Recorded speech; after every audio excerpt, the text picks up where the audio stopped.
All right, so we're going to go ahead and get started. I guess you all know why you're here, right? This is roast Kevin Booker. So I don't know if Todd or Jason. Yeah, no, you can't go first. So no, thank you for coming. This is a Stormwater LID annual training. This is put on by the co-permittees. So there's a number of us that are here in Santa Rosa, Sonoma Water, the County of Sonoma, Rohnert Park, ideally, I think Cotati, Windsor, Sebastopol. Who am I missing? Hillsburg, Cloverdale. Anyone else? Ukiah. Sorry. Who? Oh, yeah, Petaluma. Well, you're in you're in Region 2 with us as well. So the one thing I'll say is, so with Sonoma Water, we do not have land use authority, so we do not implement LID. So if there's a question, especially from in person, I'm gonna look back to my heckling group to answer for me, because I'm not know very little about LID, but I'm old and I have the gift of gab, so I volunteered to MC this. So we're gonna get started off with Scott from Rohnert Park, and he's just going to really go over just some acronyms of LID. So as we're going through all these presentations, you'll have a sense of what's being said, especially if there's a lot of acronyms being thrown out. Go ahead, Scott.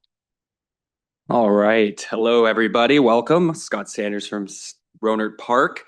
I am doing our LID Lingo Toolbox today. Lingo being your low impact notes, guidance, and organization of these acronyms and abbreviations, of course. So let's just jump in for all of those that this might be your first time even understanding what a low impact development is. So let's start with LID, that is low impact development. Well, next one we're going to do is BMP. I'm sure you've all heard of that one as well, maybe. Best management practices. These are the actual LIDs going in. You got MS4. This is always a tricky one. Your municipal separate storm sewer system. That means the storm system, the sewer system, they're totally separate. This is common. Things like San Francisco, where it's all one, is not as common. But for us, these are the MS4.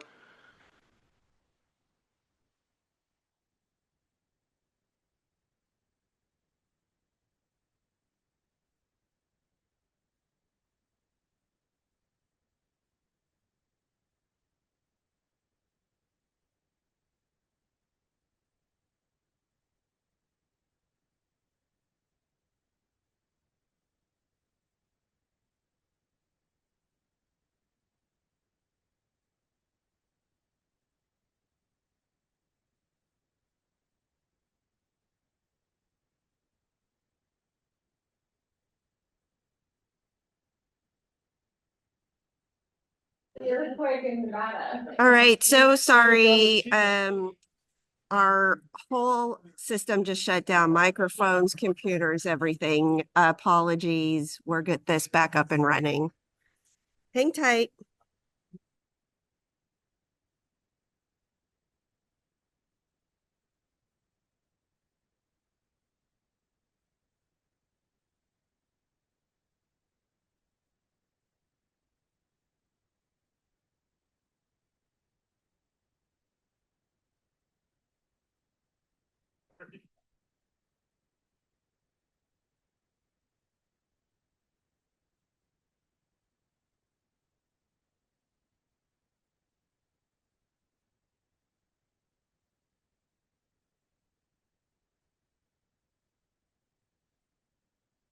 It's that computer. Yeah. All right. Are we back on? I think we're about to. All right. Okay. Hello. Welcome back. Okay. We're just going to jump right back in. NPDS, National Pollutant Discharge Elimination System. These are the permits that we all get and follow. All right. And we're going to move into our other tools of this toolbox. These are the documents that we submit. These are all kind of different names for the same document over the decades. You have your SWIDLID, as we like to call it, a nice acronym there, Stormwater Low Impact Development Submittal, your Stormwater Mitigation Plan, your standard Urban Stormwater Mitigation Plan. I get these plans all the time come through my office with one of these names, but they're basically all your SWID lid is what we want to go going forward, your stormwater low impact development submittal, which we will have another presentation on later. All right, the next one's to identify our areas, your APN, your assessor parcel number, your DMA, your drainage management areas, very important, your DCIAs, your directly connected impervious areas, and the most famous person, your EOR, engineer of record. All right, and once the project's complete, you start your WDR, your waste discharge requirements, your CCNR, conditions, covenants, and restrictions. This is where your maintenance declaration hides and gives all the information on how you maintain these going forward. Your FDR, full depth reclamation, is always important to understand. And we're going to end our acronyms with our main people, your State Water Resource Control Board, your Regional Water Quality Control Board, your EPA, United States Environmental Protection Agency, and us co-committees, the city and county representatives in Region 1. So that is our acronyms and abbreviations. All right. All right, thank you for that. All right, so we're gonna go ahead and move on to our next presenter. That's Sean Paul Berube with the Regional Board. Presentation. So he's just gonna talk about some of the Wait, Regional I got Water Board's, I guess, efforts, the stormwater program. Did you send a presentation, Sean? Yeah, college. 1 second. We're loading the presentation right now. Yeah, Sean presentation? Number 1? Okay, sorry. All right, well, while they load that up, my name is Sean Paul Berube. I am the NPDES Municipal Stormwater Coordinator here in Region 1. Wait, this thing, oops, oh, I guess. You have to tell them it's not working. Right Oh, now. okay. Yeah. All right, so we're here today because clean water is essential, not just for our environment, but for our health, economy, and quality of life. Managing stormwater effectively is a key part of protecting this resource. When stormwater isn't managed properly, it can lead to flooding, pollution of our rivers and creeks, and damage to our infrastructure. Today, we'll explore how low-impact development, or LID, can help us assess these challenges. Next slide, please. All right, so this cartoon humorously shows the reality of many urban areas. When it rains, water hits the ground with nowhere to go. Why? Well, urban areas have lots of impervious surfaces, like roads, rooftops, and parking lots that don't absorb rainwater. Instead, they create more runoff, which overwhelms drainage systems and leads to flooding and pollution. As cities grow, stormwater management becomes essential to prevent these costly and dangerous outcomes. We need smarter infrastructure like LID to help water soak into the ground and reduce flood risks. Next slide, please. Here's just some local examples of what stormwater can do to our cities and municipalities. Next slide. Next slide. All right, and stormwater is also incredibly efficient at mobilizing, concentrating, and rapidly conveying pollutants to our local streams, creeks, and rivers, especially when not managed properly. Next slide, please. Trash is a major pollutant found in our stormwater, which leads to our creeks, streams, and rivers. Next slide. Other common pollutants found in stormwater include sediment, pet waste, oil and grease, gas, transmission fluid, just to name a few. Next slide. And here's just one example of the effects on aquatic life when stormwater is not managed properly. All right, so by the end of this presentation, I'm hoping that you'll have a clear understanding of how LID fits into the MS4 permit framework, why it matters for our region, and how the LID manual serves as a practical tool for compliance and environmental protection. We'll connect the dots between regulations, design standards, and real-world outcomes, so you can see how policies translate into cleaner water and healthier communities. Next slide. Here's a quick overview of what I'll cover today. I'll start with the MS4 permit, what it is and why it matters. Then I'll walk through the LID manual, focusing on 4 key areas: authority, authorization, regulatory requirements, and how it applies to our regional context. This will give you a clearer picture of how LID supports clean water and compliance in our region. All right, let's start with the MS4 permit. This is the regulatory framework that guides how municipalities manage stormwater to protect water quality. Let's look at what it is, why it matters, and what it requires. As Scott mentioned earlier, MS4 stands for Municipal Separate Storm Sewer System. These are systems designed to collect and convey stormwater, things like curbs, gutters, storm drains, and ditches. The MS4 is what regulates how stormwater is managed before it reaches our rivers, creeks, and wetlands. It's part of the federal NPDES program and is essential for preventing pollution and urban runoff. Think of it as the rule book that cities and counties must follow to protect water quality.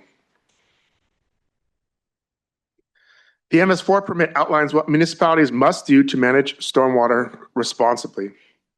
This includes using BMPs and LID practices to reduce runoff and pollution, developing a SWIP to guide those efforts and addressing any illicit discharges. Regular monitoring and reporting is also required to ensure compliance with both state and federal standards. Think of the MS4 permit as the rulebook for keeping stormwater clean before it reaches our creeks, rivers, and wetlands. Now that we've covered the MS4 permit, let's talk about how we can actually meet those requirements. That's where the LID manual comes in. It's our guide for implementing sustainable, effective stormwater solutions tailored to our region.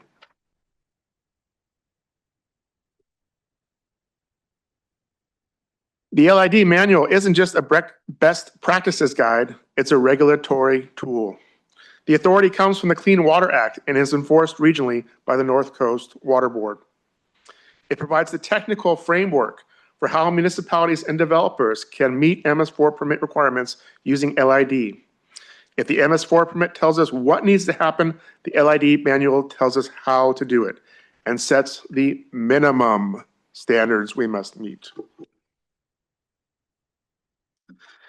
The LID manual doesn't just explain what to do, it lays out the process for getting LID projects approved. It acts like a checklist for municipalities and developers to show they're meeting MS4 permit requirements. The North Coast region has some of the highest quality waters in the state, so our standards are stricter to protect those resources. Following the manual ensures compliance and helps avoid helps avoid enforcement actions or penalties. The LID manual outlines both general and specific requirements for stormwater management. At a high level, it's about reducing runoff, improving water quality, and protecting habitats. But it also gets specific, requiring treatment for pollutants like TSS, phosphorus, and nitrogen, just to name a few. These practices mimic natural systems like how rain gardens or green roofs slow and filter water.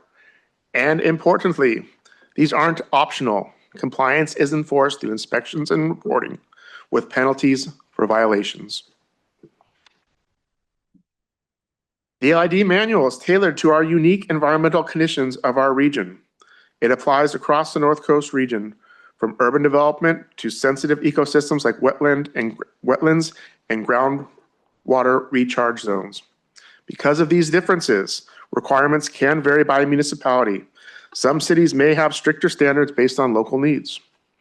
That's why collaboration is key between local governments, developers, and the regional board to ensure LID is implemented effectively and appropriately for each area. While LID is required by regulation, its benefits go far beyond compliance. Environmentally, it helps filter pollutants, recharge groundwater, and protect aquatic life. For communities, LID features like trees, rain gardens, and green roofs make neighborhoods more attractive and resilient, especially during warmer times. And from an infrastructure standpoint, LID reduces strain on storm drains, lowers flood risks, and can extend the life of public assets. So even if it weren't required, LID would still be a smart investment.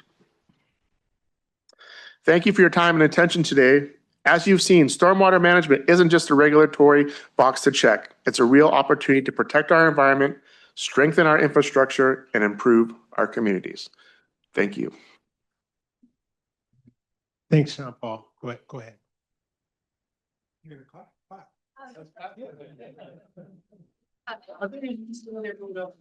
Would join in. All right, thank you, Sean Paul. So I know we're behind, but like I said, we'll figure it out as we go. Are there any questions for Sean Paul? And if you don't think any of them now, there's obviously a Q&A period at the end. If you think of them, you can ask them then. So our next speaker is Scott Sanders. You already heard him. He's going to talk more about LID, but I have one here.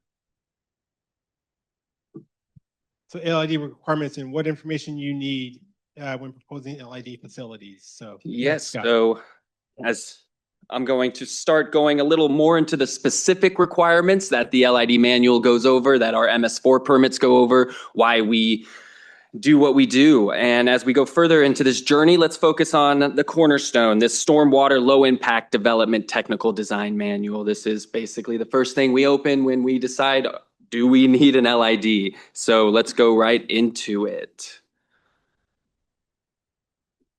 So when you get into this manual, it starts going over these great flow charts on, does my project need LID? So the first one is it doing 10,000 square feet of impervious surfaces? This is the key element of LID. You go over 10,000 impervious surfaces, you likely are going to have to install LID, but you go through this flow chart to see if it's right for your project. And as you notice going through the flow chart, you can start seeing that there are some exemptions. So for us working in the municipality range, these exemptions apply to us and some of the work that we do.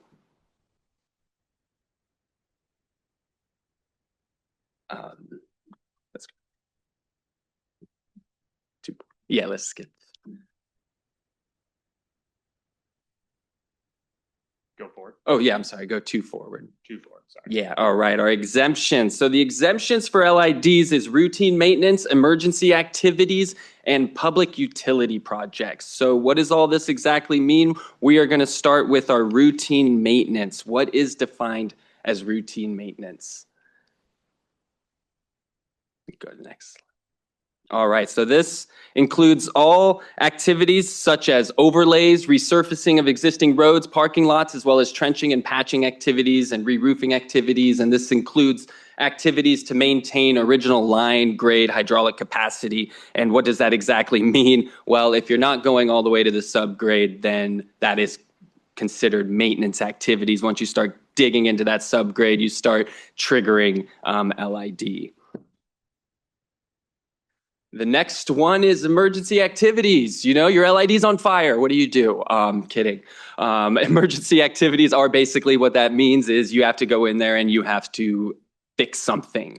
Just because you have to go fix it doesn't necessarily mean LID is triggered. So emergency activities are covered, but the Regional Water Board must agree that these activities are an emergency.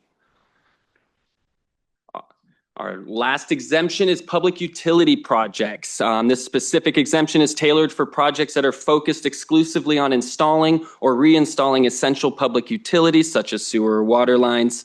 It's important to highlight that to qualify for this exemption, these projects must not extend beyond the necessary scope.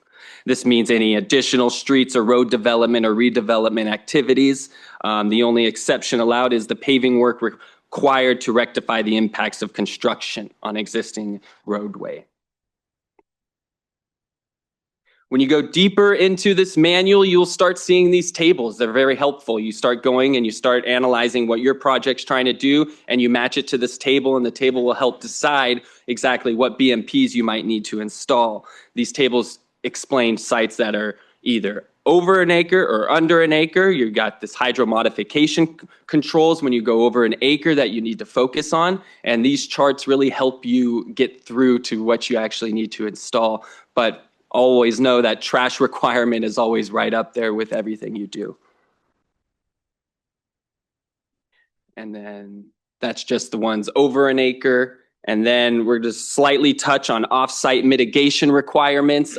This is so you're trying to create a project and LID is just not fitting on your site, then rare circumstances, if you can prove that it's not feasible, there might be some off-site mitigation that you can do for this LID. You need approval by the city. It needs to be in the same watershed. And you have to go through a lot of checklist items to get this off-site mitigation requirement fulfilled.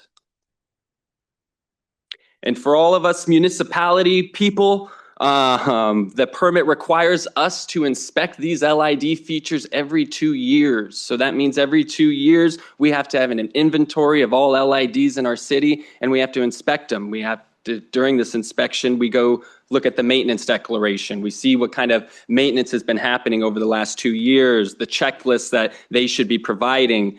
We go in there to see if vegetation, if drainage control is still working. And if it's not, we have enforcement that we have to do. And this could be us going in and fixing it, or hopefully not getting to that point and the property managers doing that for us. But this is a requirement of our own permit that we have to inspect every LID feature in our cities every 2 years.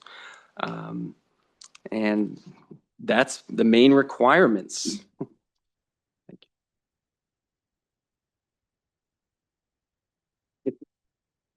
Thank you, Scott.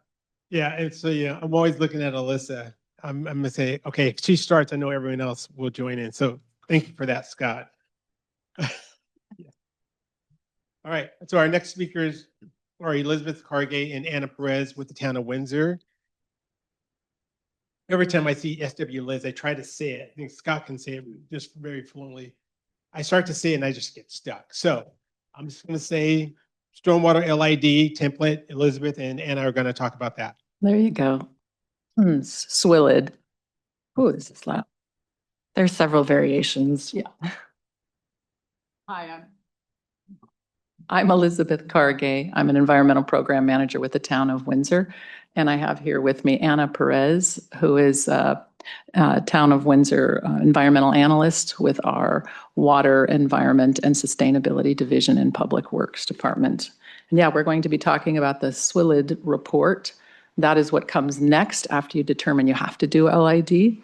And this is something that we talked about last year, and something new. So you'll really want to pay attention. So it's a template that we've created. I don't know if you remember it last year, but this in the same training, we introduced that first version. And since then, we had a subcommittee that we created with 19 different people. And that included engineers in the area, agency personnel. Sorry, I'm not telling you where to go. Sorry. Yeah, next one. Sorry. Anyway, and after 7 months, about 7 meetings, we actually went through question by question in this template and have come together to create this template. We have a final version now, and it's in beta testing. And we have 3 volunteer engineering firms that are actually running it right now. We have NorCal, Adobe, and BKF. Thank you very much. And they're trying the template actually on real projects. And I have a copy of what this looks like. I'm going to put this binder out on the table. So like at the break, if you wanted to come take a look at it closer, you could. So I really want to start by thanking that subcommittee. It was a lot of volunteers, and it was great to be able to collaborate and put this together, hopefully in a way that we can all use something that will work for everybody, not only the engineers who are designing it and for the reviewers who have to look at this. Next.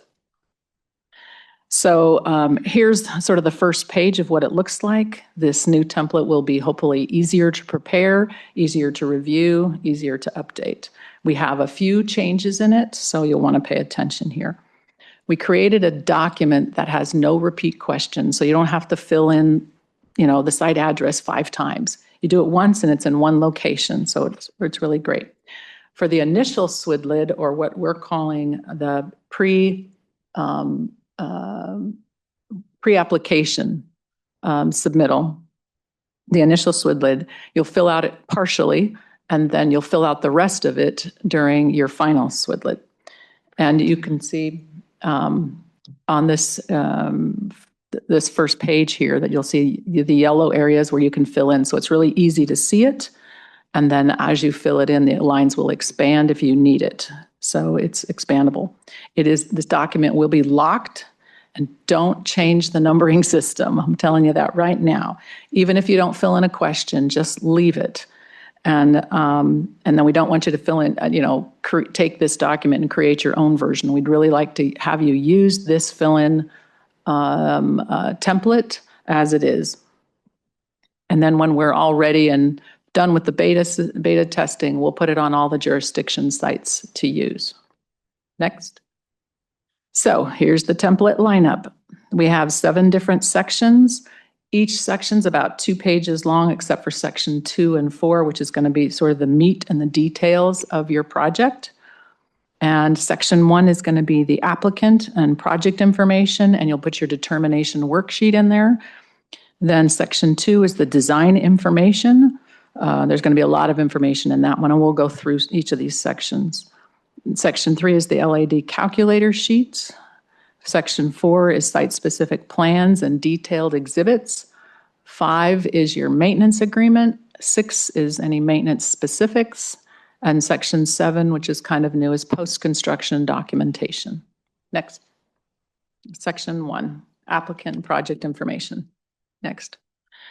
So I'm sort of calling this the climbing the project mountain.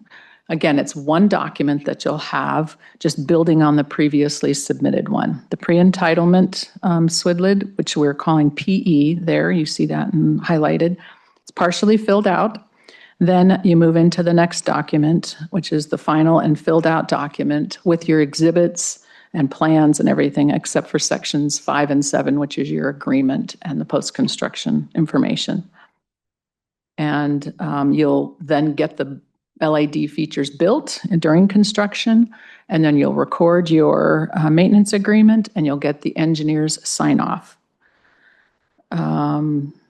So you will fill out anything that has that little PE next to it. Those questions you'll fill out as your initial SWIDLID. And this is to help get you thinking about LAD in the early stages of your project, not waiting till the end. Next. So this is what section 1 starts to look like. We have basic site information, the project applicant, the designer contact information. You can see it's easy to see where to fill it in, but it'll also be really easy for the reviewer to see what's incomplete. So that's what we really want to see, is we get all the information we need to see so the reviewer can review it quickly and turn things around quickly. We have fill in the dates so that you can, each time you submit, put a new date in there so we can really follow which version we are looking at as reviewers. And then we have this new section where we want to know about relevant reports for the project. It lets the reviewer know what kind of projects are either attached or what are available. Next. You will include the determination worksheet in this as an exhibit, and you can see there's exhibit sheets that will go in between these, so they're already as part of the template. You just slide them right in. And please sign the determination worksheet. It's an official record that we need. Next. So we'll no longer be having you fill out, once we're there and this is finalized, we'll no longer have you fill out the SWIDLID cover sheet that you've been filling out. This document replaces that form. Next. So we'll go into section 2, which is the design information. So this is the type of information you'll see in your initial SWIDLID, but it'll also be in your final. The numbers in red that you see in little circles here, those are the question numbers. And those will always be the same numbers. So after a while, you'll get used to seeing that the project purpose is always going to be under question 2.2. So there's purpose and function of the project, like is it a residential apartment complex? Is it a commercial site? Existing site information, like what are the soils like? And again, the real reason for the initial or pre-entitlement is to understand the project in the early phases. What types of BMPs are you proposing? What kind of level of treatment and volume capture How big is it going to be? Where's it going to be located? And what the calculations are. That's the bulk of what goes in the initial SWID. Next. This is the type of information you'll see in the final SWID, site-specific information, groundwater conditions, offsets that may have to occur, details of your design, trash capture. And there may be blanks, again, in it. In the initial SWID, of course, there will be lots of blanks, but not in the final. You can fill it all out.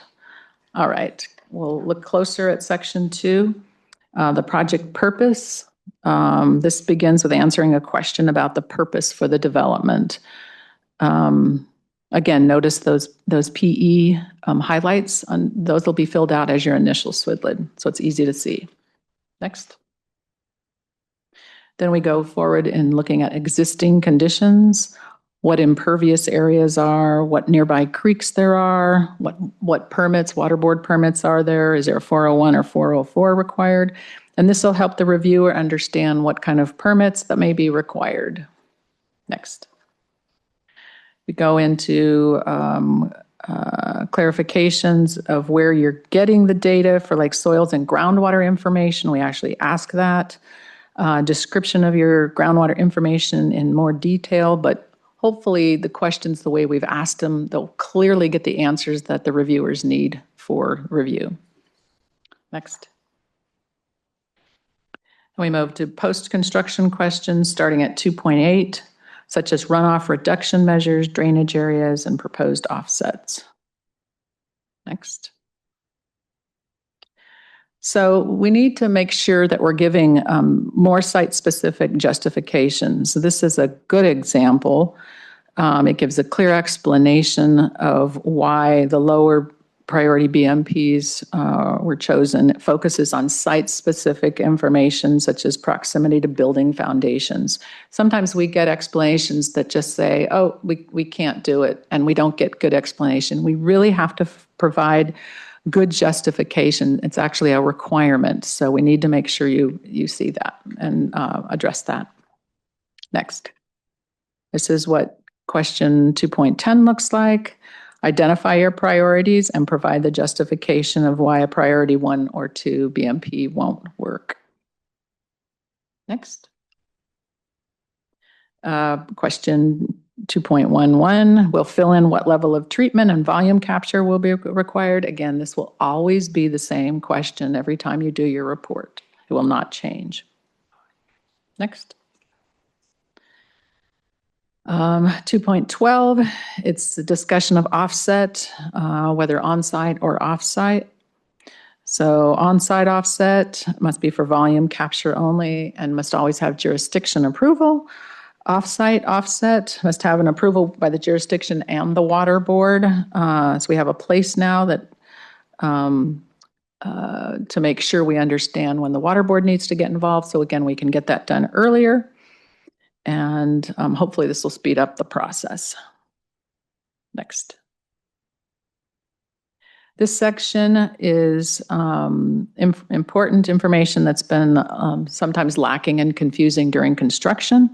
We want earlier coordination with your landscape architect. I know a lot of people say, well, we don't even deal with the landscape architect. Well, we want you to. Let's start thinking about some of these things upfront and sooner than construction, like ensuring mulch isn't installed above required elevation separation for the overflow inlet. We see that a lot. Or ensuring mulch is placed over structural soil, because structural soil doesn't hold the water very well and we get a lot of plants dying. So we want some of those things thought about up front. Next. And then lastly, in this section, you'll see pollution prevention measures, which are included here to think about measures that will reduce pollutants after construction is completed, like covered roof areas or determining if some things can be moved indoors so you don't even have to deal with the stormwater and it reduces pollutants. So that's a lot of what section 2 looks like. We'll move into section 3. Go ahead, next one. So this is the LID calculator. This is where you're going to have it. Nothing's really changed on the calculator, but we want you to provide all copies of those calculator sheets. Next. So this is what the summary page looks like. We need to make sure that this is included, and this highlights some of the things that reviewers are looking for.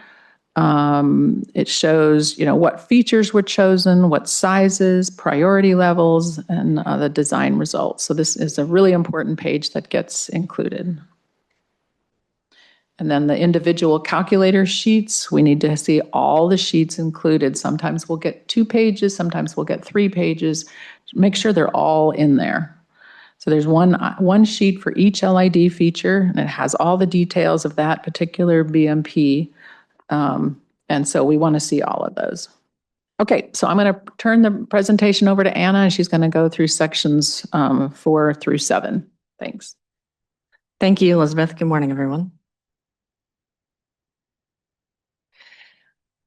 So here are the 4, so we'll jump into plans and exhibits. Here are the 4 types of exhibits and plans: existing, post-construction LID, LID detail, and designated plan sheets. Next, please. Here's what's expected in the report. And here's what's expected in the plan set. We'll get into more detail in a minute.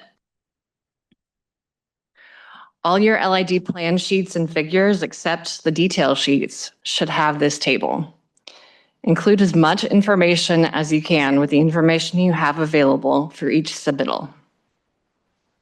Here we have thank you. Here we have LID BMPs by feature ID, priority types, and drainage areas. Presenting the information in this format provides a clear, organized reference for plan reviewers and on-site inspectors. This brings us to our standardized naming convention.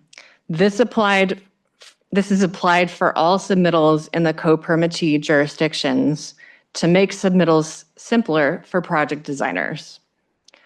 All references to these LID feature types should use this naming convention.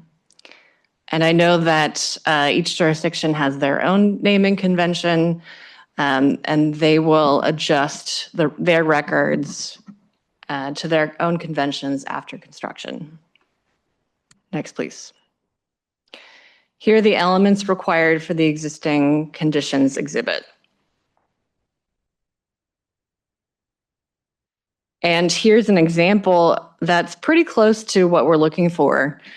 Your project jurisdiction may prefer to see where the soil types lay on the site. Next, please. Here are the elements required for the post-construction exhibit. This is straight out of the manual.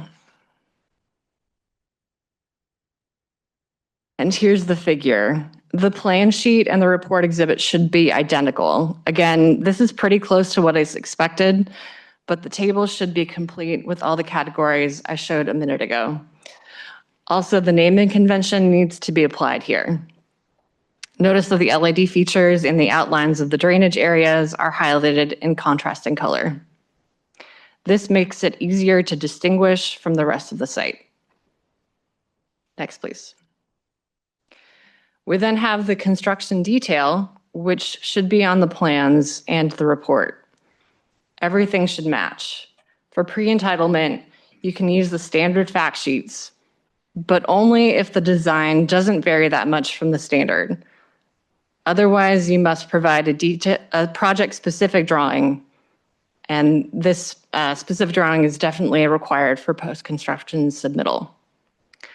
Also, what we're looking for here is that you've communicated with the landscape design team and that you're taking into account the planned soil cover depth, just as Elizabeth mentioned earlier.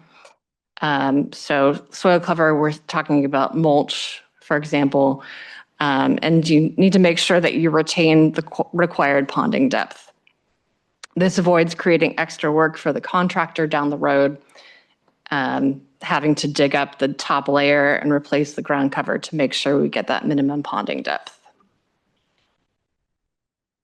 Next, please.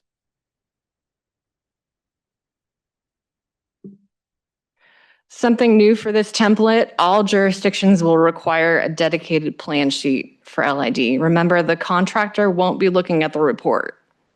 So everything that you put on the report exhibits must be replicated on the plans.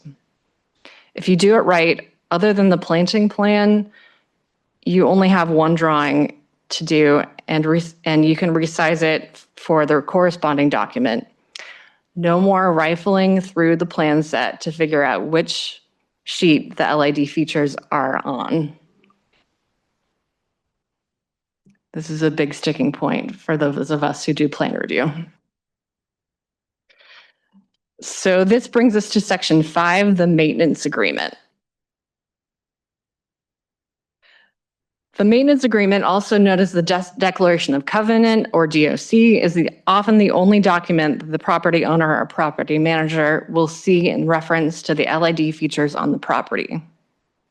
So everything must be as accurate as possible and include any changes to location or sizing that occurred during construction. For recording, each jurisdiction has different timing, but a minimum, it must be recorded before occupancy is issued. Next, please. Here are the minimum components of the DOC. The legal form will be provided by the project jurisdiction. The figures should be pretty easy, and just use the report figures on 8.5 by 11 sheets and make sure everything reflects post-construction conditions. Sizing is important here, as larger sheets will not be properly recorded.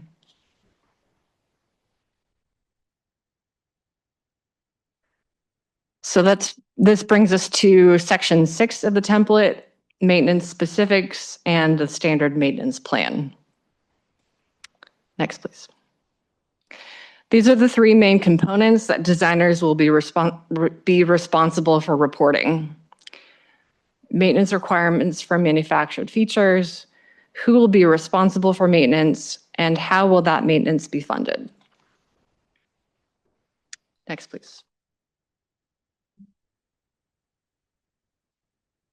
The maintenance responsibility includes who will be responsible, how will they be notified of their responsibilities, how will they be informed of specifications for manufactured features. So this step of notification puts the responsibility on the developer to create a plan to ensure that whoever is purchasing the property is aware of their responsibilities. The designer needs to work with the developer to answer these questions. Next, please. The same goes for funding mechanisms. Work with the developer to determine how maintenance activities will be funded.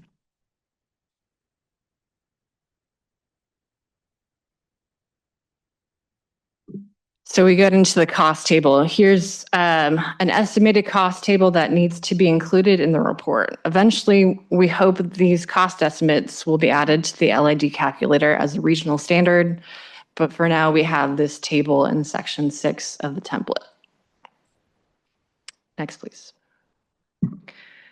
To help you with notifying the responsible parties, Santa Rosa has created a standard maintenance guide and standard schedules for use in all co-permittee jurisdictions. This means that each design firm doesn't have to compose a new maintenance plan with each report. But please note that if you include any proprietary manufactured features, you still need to provide a narrative maintenance description in section 6.1.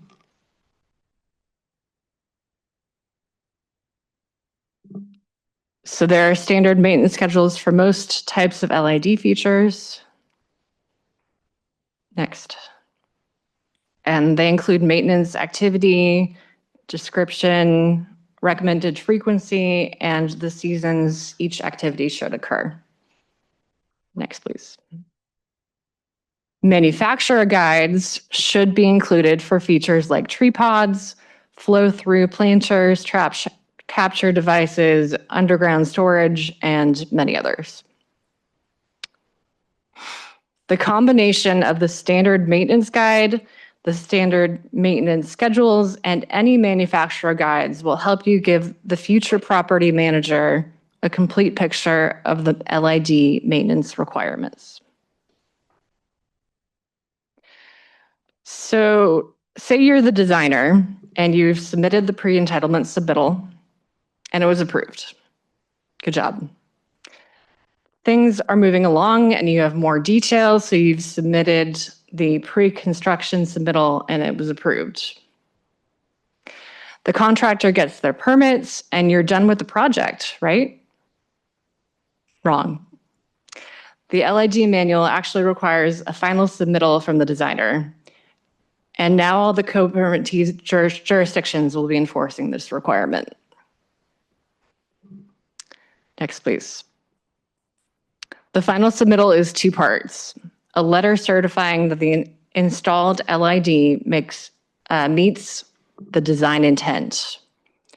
This includes photos and a stamp from the design engineer or landscape architect. And two, if any changes were made in the design during construction, say you ran into a conflict with utilities, you must submit updated calculations, figures, and details, including the updated sizing, shape, location, etc.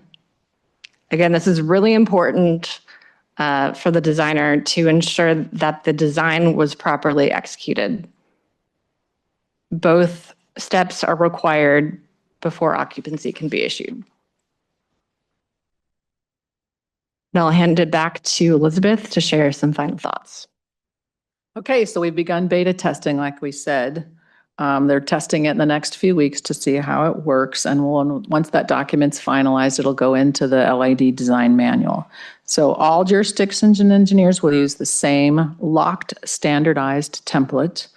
All projects will require an engineer to sign off on the LID features during construction. And we estimate the template will be adopted in probably early spring to early summer. We're just kind of see how the beta testing goes. And if it's smooth enough, it'll be released earlier. And if it takes a little more work, we'll do it a little bit later. But by this time next year, you'll all be using it and loving it, right? That's it. Any questions? Next slide.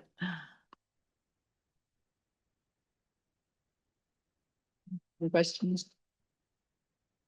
I have a question on the chat. Can you discuss any required inspections that the jurisdictions require? So I guess that means during construction is what they're talking about? I would assume during construction, yes. The jurisdictions do, whether it's the inspector or they have a contract inspector, they do need to inspect when the LID feature is installed.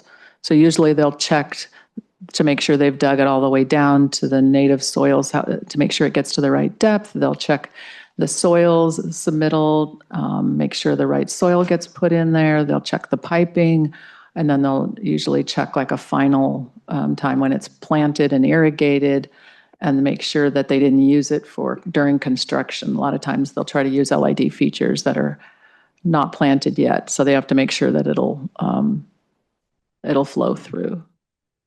And every jurisdiction is going to be a little different, so they'll need to definitely check with each jurisdiction. Thank you. If you have a question, come on up.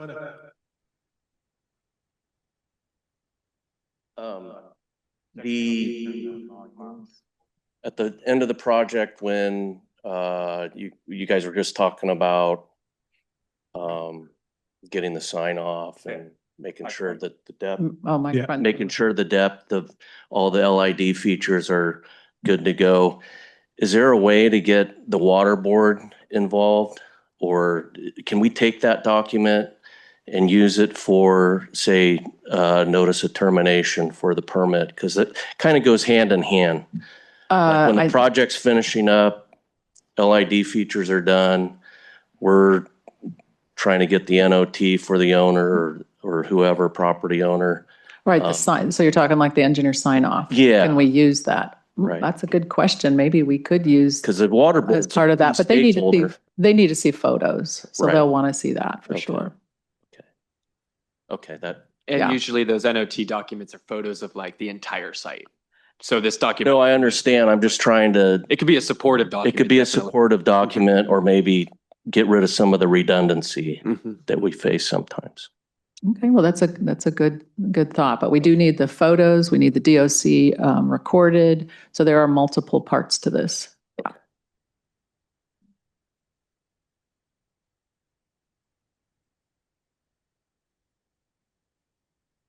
Hi, I'm Brian Wallace. I'm the new stormwater engineer at the city of Santa Rosa.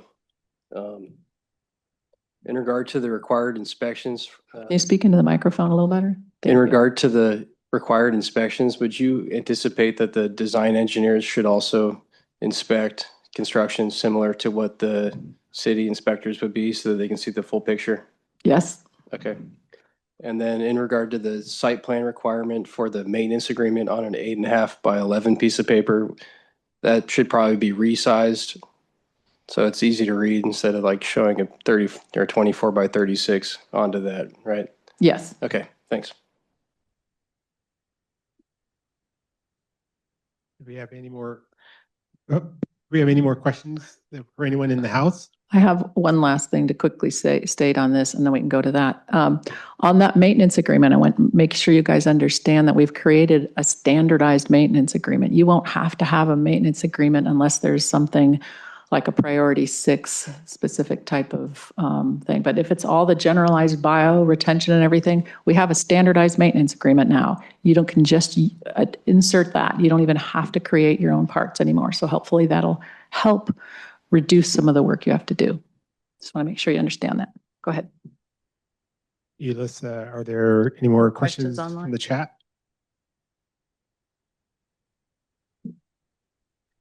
Yes, I have an additional question. Can you standardize the required inspection that both the jurisdiction and engineer will be required to do? That's something we could talk about. We have not done that yet, but we can definitely talk about that amongst the co-permittees. So yes, we can look into that. Thank you for that. And another one? Sorry, I'm doing this on my phone because we don't have connection. Can you please clarify which projects must submit the LID determination sheet? Is it just subdivisions, commercial projects, or projects over a certain size? Any earth disturbing project should submit an LID determination worksheet. It's proof of whether the project needs to do LID or doesn't need to do LID. It's not the jurisdiction that needs to determine that. It's the designer. Thank you. And one more so far. Will there be a standardized maintenance inspection report? We don't have that at this point either, but we can, I think if we standardize things, we might be able to look at that. But right now that's jurisdiction specific.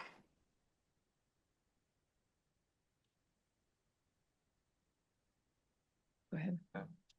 That's all I'm seeing right now. Thank you. Yeah, at this point, we're just expecting a letter from the engineer of record or the designer to do their sign off. Another question came in. Do all inspections need to be documented? And if so, what needs to be included? Well, I think they do, but again, in jurisdiction specific. We do in Windsor, we document all of ours. And like the manual, we as a team are working on having a common platform for all of that. So this is new. So jurisdictions will begin to adopt this. Yes, And we then have to, after the beta testing is done. Yeah. Yeah, and we'll all be on the same page. Yep. Okay. Okay. Yep, Elizabeth, Anna, thank you for that. If you have questions, if you don't have any now, you have some later, obviously you're welcome to follow up. I would also recommend is wherever entity you're in, if you're in Santa Rosa, talk to the Santa Rosa staff. You're in Windsor, so forth, right? Just to be sure. So with that, everyone online in the house, we're going to take a break, a 10-minute break. We'll be back at 9:25 to start our next session. Thanks. So we're gonna go ahead and continue on. And so if you notice, what we're doing is really starting from the beginning of your project and working our way through it, right? So if you've heard from the regional board, you heard Scott talk about sort of those initial steps. Elizabeth talked about the stormwater LID manual or the SLID, I can't even talk about, yeah. So we're working our way through sort of the process. So next step is Steve Snow, and he's going to talk about the LID calculator, right? So he can give a presentation, and if there's time, I think we might do an example. We'll see. Yeah, but we'll go from there. We just wait on this damn Chicago Bears fan to get her spot. All right. So with that, we're going to go ahead and get started. Steve? Yeah, good morning, everyone. My name is Steve Snow, and I'll be presenting an example run-through of the LID calculator for this year's LID co-permittee annual training. I recommend following along with your LID calculator if you have it handy, but we may have time to run through some live examples at the end. With that being said, let's get started. So to start off, we have the site plan for our example project, which is a recently approved subdivision in the county jurisdiction. This was a large project, but our LID calculator example will focus on a single tributary of the project. Moving into the LID calculator, we start with the summary sheet. Here you will input your project information, including project name, location, designer, and date. Next, we'll move into the site information. So to fill in the site information, we start with the mean seasonal precipitation value, which will be 32 inches for this site, and that determines the K value. This is very important as the K value is factored into the BMP sizing calculations. We can get the mean seasonal precipitation value from figure D.2-1 from the Sonoma Water Flood Management Design Manual as shown on the slide. So back to the calculator, we input the mean seasonal precipitation value, which automatically generates the K value. Next, we fill in the impervious surface areas for pre- and post-project conditions, where these values come from our LID exhibit. An important note is that the post-project impervious surface area is supposed to be the gross value. So that includes any existing impervious surfaces to remain. These values are important to enter accurately as they affect the treatment factor variable in the treatment calculations, as we'll see later. Now that we've entered the site information, we get our design requirement of 100% capture and treatment or hydromodification. From here, we'll move into the calculations by selecting the BMP data input yellow button.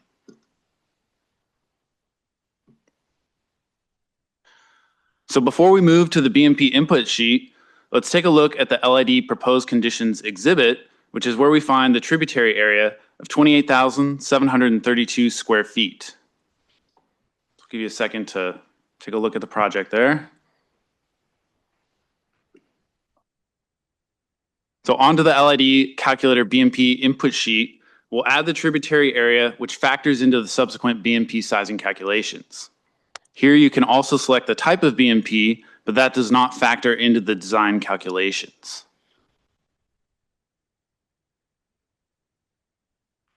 So moving back to the proposed conditions exhibit, I've added a range of runoff reduction measures to demonstrate the calculator's functionality.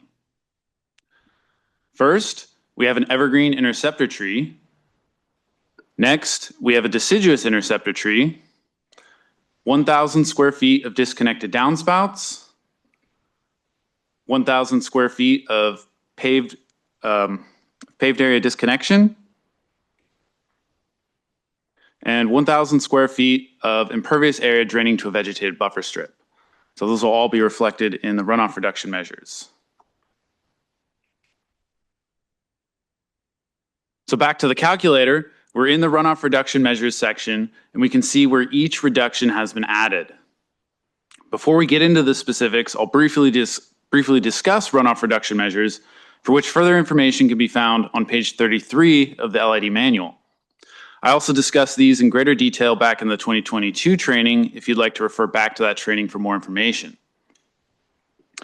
So runoff reduction measures are design strategies that reduce stormwater treatment and volume capture requirements by providing a level of capture or treatment before the runoff reaches the bioretention BMPs.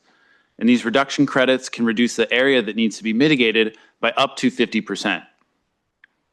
In this example, we get 200 square feet of credit for the evergreen tree, 100 square feet of credit for the deciduous tree. And note that I did not use existing trees in this example, but credit is granted for half the area of the existing canopy. Note that interceptor trees must have a trunk located within 25 feet of the impervious surfaces to receive the credit. Next, we got 450 square feet of credit for the 1,000 square feet of disconnected downspouts, since we selected a landscape area width of 10 to 14 feet. This credit increases for larger landscape areas and decreases for smaller areas as selected from that drop-down menu. Next, we get a 1,000 square foot credit for the paved area disconnections. And finally, a 700 square foot credit for the 1,000 square foot impervious area draining to the vegetated buffer strip, which gives us a total of 2,850 square feet of reduction credit. You can see how the credits are calculated by clicking the green Display Runoff Reduction Measures Calculation Worksheet button. While I used 1,000 square feet for most of the reduction measures, you can see here that the credit is not always a 1-to-1 ratio.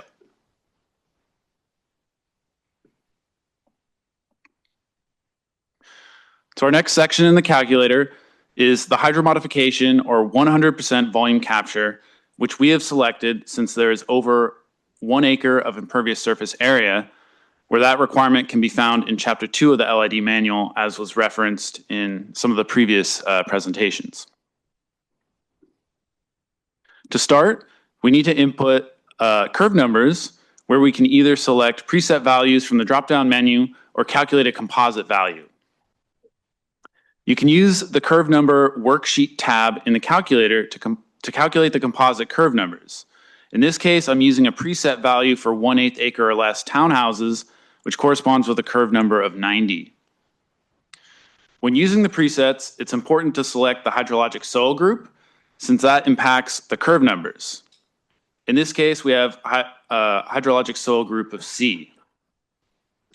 So after inputting the curve numbers, we can select the blue Calculate Results button, which gives us our volume capture requirement.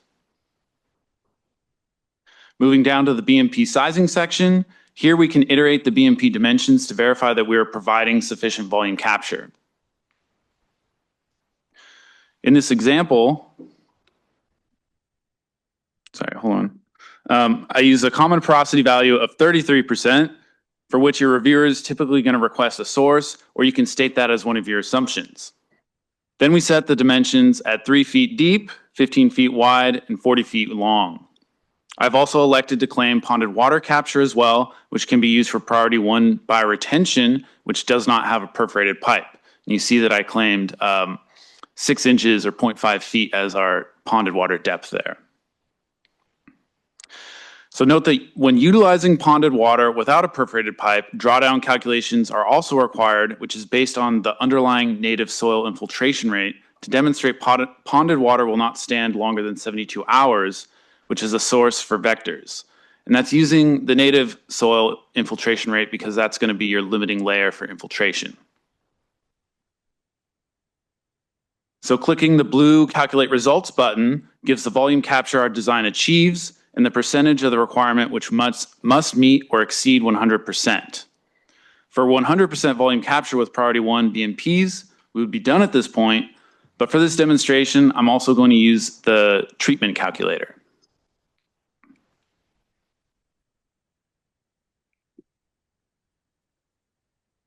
So moving into the treatment section of the calculator, we start with the treatment flow rate calculation. You'll see that our reduced tributary area is carried through, and then I selected the surface type of concrete from the dropdown, which uses a preset runoff coefficient or C value, which is 0.8 in this example. Alternatively, we can input a composite value, which can be calculated on the C factor worksheet tab. Before we move on to the calculation, you can see that the treatment factor, which is a preset value that is determined by the amount of pre and post development impervious surface area back on the summary sheet as referenced previously. So once we've selected the inputs, we click the blue Calculate Results button again, which gives us the flow rate to mitigate. Once we have the flow rate, we move into the BMP sizing sections, which will be dictated by our design. We can use the horizontal flow section for bioretention swales and vertical flow for bioretention basins, the difference being whether water is flowing or ponded. In this example, we'll skip the horizontal flow section since we have a basin and then move to the vertical flow section. So in the vertical flow section, we again iterate to get to 100% of the treatment requirement, where I've used the same BMP dimensions as before from the hydromodification section, along with a biosoil infiltration rate of 10 inches per hour. And then clicking the blue Calculate Results button gives us our design flow rate and percent of requirement achieved. For the horizontal flow section, we would need to input the appropriate variables to go through the iterative process, just like we did with the vertical flow. So I'm not going to go into the details of horizontal flow, but the most common mistakes that occur there are the variable inputs like the dimensions and swale input flow characteristics. As for all these calculations, you can see a breakdown of the underlying calculation methodologies by clicking the green button to display the respective calculation worksheet.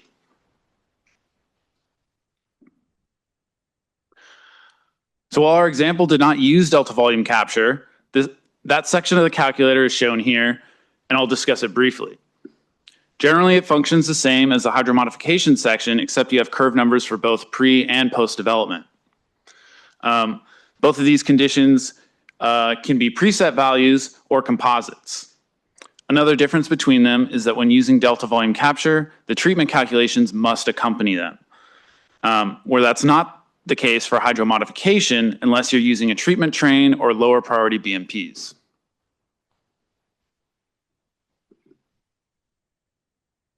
Oops.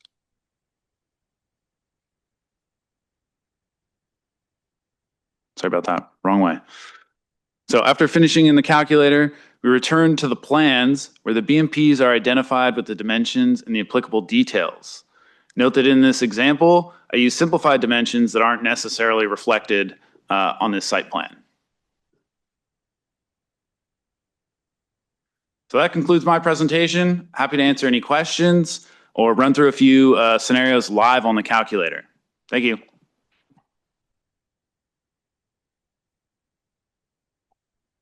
So for those that are you here and online, if you have any questions for Steve, does anyone?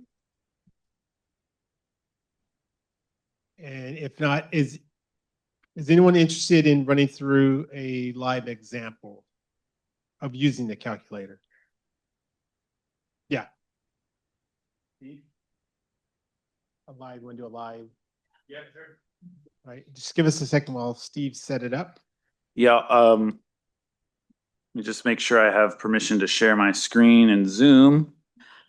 While you're pulling that up, Steve, I had a question, potentially reconfiguring the naming of the treatment portion. So on the treatment portion, it says horizontal flow swales and then vertical flow planter boxes. It might be more clear potentially to designers and reviewers if it's just horizontal and vertical flow, because vertical flow for planter boxes makes it seem like you don't use it for bioretention or rain garden. And so potentially, if everybody's on board, maybe just rename that portion so it's more clear that it's all vertical flow and then all horizontal flow, not necessarily BMP specific. Yeah, I agree, because vertical flow planter boxes are a specific type of BMP, which are, I believe, typically just a treatment only feature, not necessarily bioretention. So it is a source for confusion. So whenever the next calculator update comes along, I think that definitely makes sense to make that update. Okay with that, and you guys agree with it, we can change that now and update that on the website for terminology, but we want the reaction from the design engineers and the reviewers in the room so we can agree to that.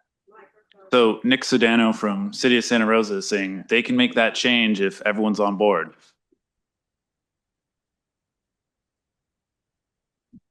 I have a couple questions in the chat. Could you please repeat the criteria for getting credit for existing trees? Yeah, so existing trees to get credit would be the trunk needs to be within 25 feet of your new impervious surface area or existing if it's within the tributary to your BMP. And then whatever the existing canopy area is, you would input that into the calculator and it gives you credit for 50% of that canopy area. So it automatically does that 50% reduction for you. I have a few here. Next question. Can you explain how to account for the area of bioretention for delta volume if the design area doesn't work for the treatment calculation? I'm not sure I understand what they're getting at there. How is the area not going to fit with treatment, but it will for delta volume capture? Can we elaborate a little more context in that question? Let's move on to the next question and perhaps they'll respond in the chat. When doing the calculator for our project, do we use simplified values or actual site plan values?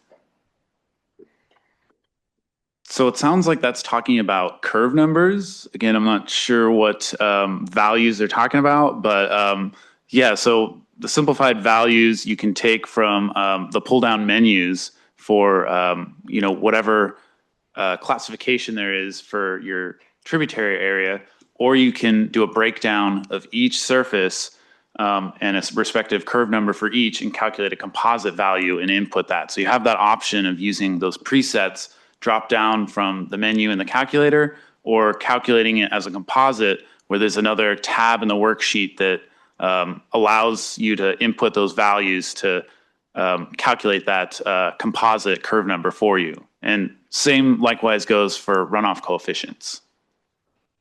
Okay, thank you. And then going back to the question about explaining how to account for the area of the bioretention for delta volume if the design area doesn't work for the treatment calculation, the clarification stated, because the LID calculator lets you allow the depth to be deeper to account for the volume, but that reduces the area.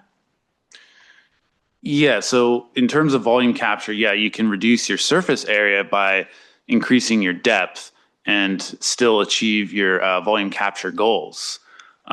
However, that may work against you in terms of achieving your treatment calculation goals. So the surface area you use to achieve your delta volume capture goal may not necessarily work to achieve the treatment requirement goal. So you may need to upsize that surface area to achieve the treatment, or else your alternative, if you're having trouble getting 100% treatment, is adjusting your biossoil. So that infiltration rate of the biossoil, that influences the percentage of treatment that you achieve.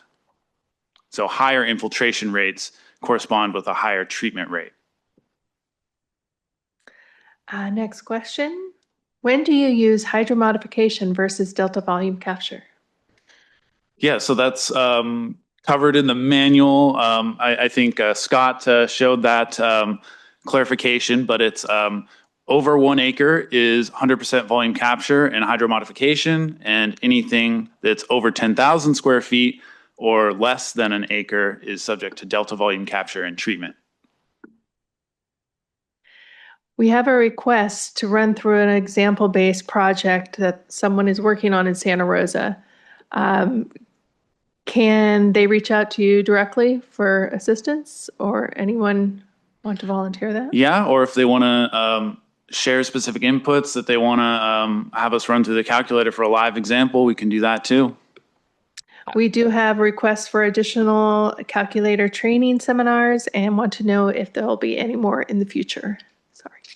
That's for co-permittees. That question is for all of you guys. Well, there's no trainings planned for that at this time, but that's something we can consider in the future. Yeah, more hands-on direct training. Can I speak to that? So those are the questions and those are the comments that we want you to bring forward. We have talked about recording a training for LID. and LED calculator in particular. So if there's something you want to see, please write it in the chat or let us know. And then we can start working on those modules. We want something to live in perpetuity on our website. We know the calculator, a lot of you have stepped into it and weren't there part of the original development. And so we want to create clarity around that. When we get a new permit, which isn't anticipated till beginning of 2027, we're going to redo the calculator, and all of that input is going to go in to make that calculator better. So again, I just want to encourage you. This is why we do the trainings and why we try to solicit that feedback, provide that, and let us see what we can do to kind of adjust to accommodate it. We're still open for questions. It's a two-parter. So I think for the scenario for the treatment volume, like you stated, a lot of times, So like you stated earlier, a lot of times the treatment is easier to achieve over a greater area versus volume you can achieve in a smaller area with depth. So I've used strategies where I do like a treatment swale that will go into a basin. So you get the treatment portion of it achieved prior to the volume retention. So it might be an example that you could use, as well as maybe offsetting on and off site. Because I know for some off site projects, the limitations of the in the public right away, it's hard to actually achieve that. So can you go through an example where you have off site or an off site volume offset from so treatment has to be achieved in the public right away, but volume could be offset on site. Can you actually show an example for that? I mean, I don't have an example queued up, but I can kind of explain that. But I mean, that's a good point. Like, I'm not trying to pigeonhole these designs per se. You don't necessarily have to achieve all your treatment in the bioretention basin or BMP. As our speaker said, you can use what would basically classify as a treatment train. So using a bioretention swale to get your treatment before it goes into the basin for your volume capture. Now, in regards to offsite offsets and establishing your volume capture and treatment separately, I wouldn't necessarily give any one hard recommendation one way or another, but there's a number of strategies that we've seen. And a lot of times, so treatment cannot be offset per se. You have to establish treatment either for your new impervious surfaces, or you need to treat an existing untreated area within the project of an equivalent area and use type. So like if it's a road that you're unable to treat somewhere, you treat another section of road that you're able to establish that drainage into a BMP. So you're still providing the same amount of treatment, ideally for your new improvements, but then the volume capture itself doesn't necessarily need to be achieved for that runoff coming from the right-of-way. That's where you can really do that offset on-site by oversizing a BMP and establishing additional capture there, rather than necessarily doing that right next to the road or something like that, where there's a little more site constraints to the utilities and sidewalks and curb and gutter and all that. Does that sufficiently answer the question? Are you looking for more specifics? No, that does, Steve. I'd just like to see an example of how that would look in a report, just so we know what you would like to see on it, so that's more, I guess, streamlined. Yeah, I mean, probably a discussion of how you're doing that and what you're doing as offsets in that case, right? Like, yes, we're treating these new offsite improvements by routing them on site for treatment. And then we're doing our volume capture in this particular BMP on site, and it's oversized by this much. And that's how we're establishing our volume capture for this other tributary. You know, connecting those pieces together really helps reviewers to, not have to try and put that puzzle together themselves. And that helps streamline that process. Perfect. Thank you. Sure.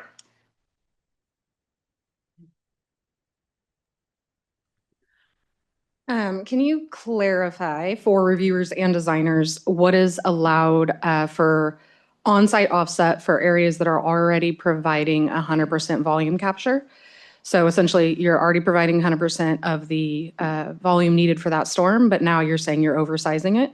What justification should the designers be providing for the reviewers? And then also, how much can you oversize an offset that's already sized for 100%?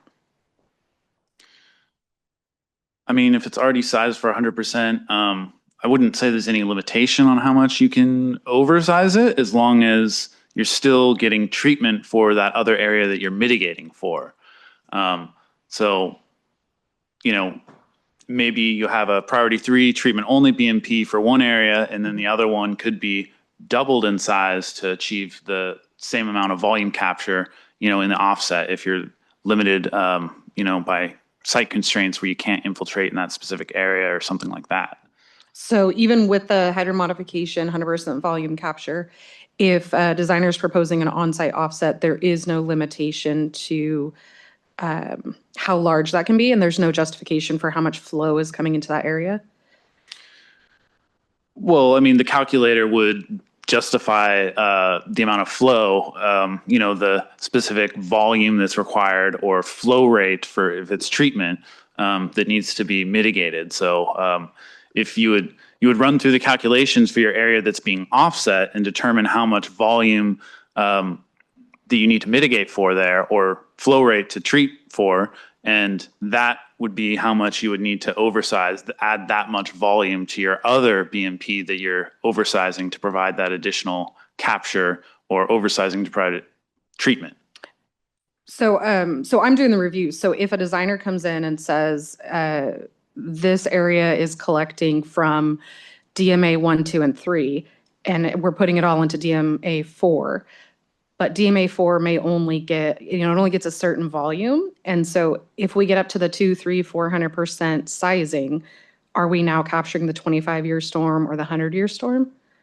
That's what I'm wondering with the limitations, is you could make it big enough that you're not providing any benefit until you get to the 100-year.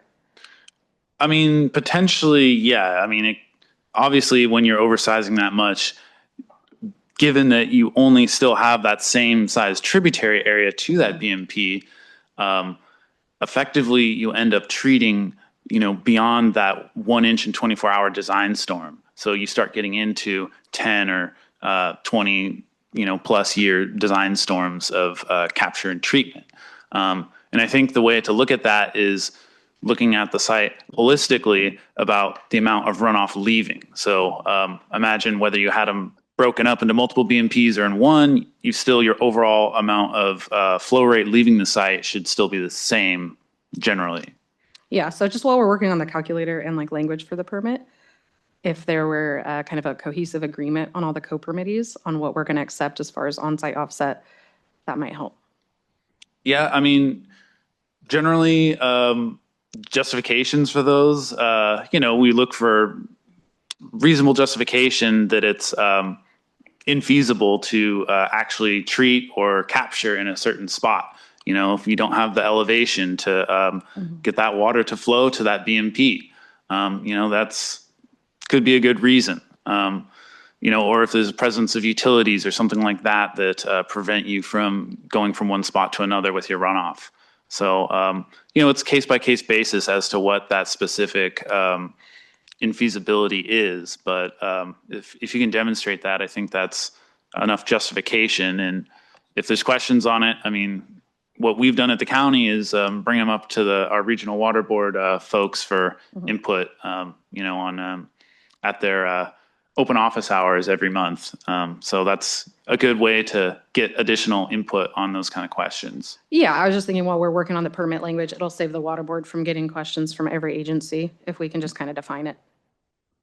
Yeah, I agree. I think that would be good for all of us to do. More of a plug for the water board. So thank you. I think I will handle that specific example, and we'll come back to it at the end if there's time. But I do have 2 shorter questions in the chat that hopefully are easy enough to answer. Is there a preferred way to check drawdown? So, I mean, that's going to be basically your depth divided by the infiltration rate, because infiltration rate is going to be like inches per hour. So, you know, looking at your units, your depth will cancel, right, by doing that division and give you a time in hours, right? So if you have an infiltration rate, you can often get that from the NRCS web soil surveys. So that's online, free service. Or you can just use those values that are set in the LID calculator, which is all for like whether it's a or B or C or D hydrologic soil group. So You can use those presets. Those are pretty conservative. Anytime you're trying to use those from the LID calculator, I think that's totally acceptable since they're so conservative. But we've also, allowed it from the web soil survey, which tends to be, a little less conservative values, show higher infiltration rates. Or if you want to go out and do a site survey and have your geotechnical engineer determine that, that's also a valid source for that infiltration rate. So yeah, it's just looking to verify that the depth of ponded water is going to infiltrate within 72 hours of the cessation of rainfall. You don't want that water to be ponded and standing there all winter, because then you're going to have mosquitoes breeding in there.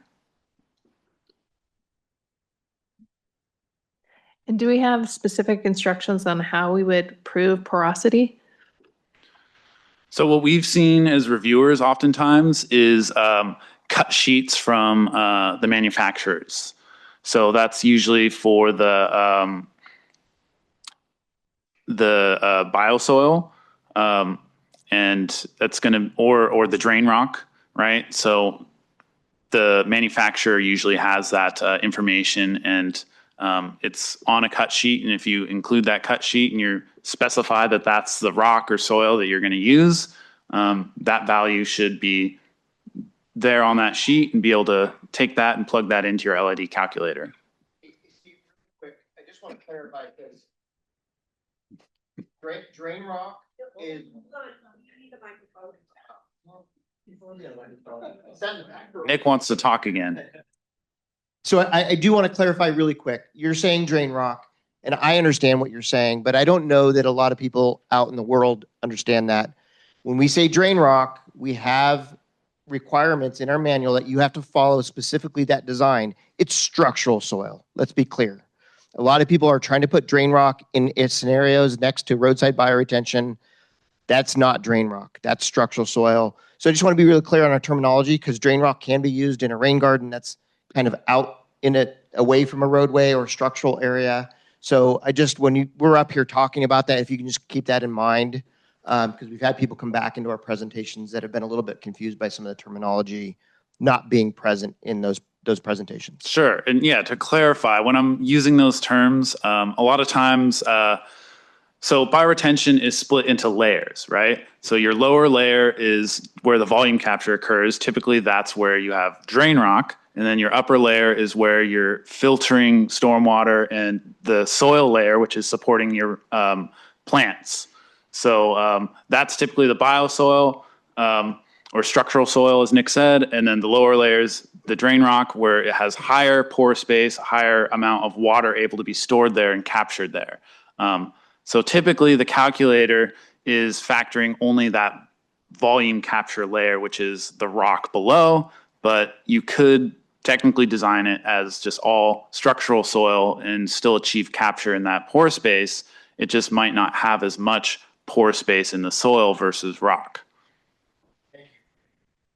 Would you please reiterate to everyone the special handling requirements for structural soil, where we're seeing a lot of people. Sorry, hold on. I understand, but if you could just say it. You need the microphone so the Zoom can hear. Sorry. I'm just asking that you identify for everyone the special handling requirements for structural soil. I know this isn't a construction segment, but I'm seeing a lot of people handle the structural soil incorrectly, store it incorrectly, and it has very specific handling requirements that the cities and jurisdictional agencies should be checking for as it's being constructed. Well, so my experience is more on the review side, not construction and installation. Is there anyone else that would like to field that question? Soil has to be placed within 24 hours of delivery. It's usually spec'd as part of the soil spec or specifications for structural soil. So just make sure you read those. They also are compacted or rolled in lifts. So just make sure you're aware of that. Thanks, Nick. And then I would just clarify, as an agency that would be inspecting them, I would recommend pushing that back onto either the engineer and or the contractor. The public agencies aren't always on site to inspect, and so we would be looking for confirmation from the contractor or engineer that it was placed correctly per specification. Okay, thanks. So right now, Steve, we're going to go ahead and let you load up the calculator, do an example. While Steve is doing that, so yeah. So while Steve's doing that, one of the things what we're going to mail to you is a survey. So for those of you that have talked about, things that you would like to see in the new permit, whether it's updating the calculator or whatnot, is fill out this form and send it back to us. And then we can use this to Nick's point is, as we're working on updating the permit with the regional board, we'll try to incorporate some of these changes to make life a little bit simpler for you. Oh, you're ready. All right. So online, everyone, Steve's going to go through an example of the calculator.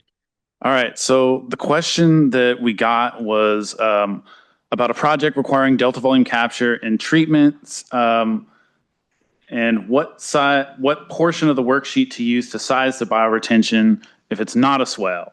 And then if using the 100% treatment vertical flow section, it says the bioretention size is twice the size of the entire site.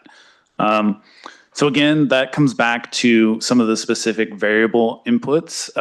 So keep an eye on those. A big one that factors into your BMP sizing is, again, your K value. So make sure you've got your mean seasonal precipitation set and have an accurate value there.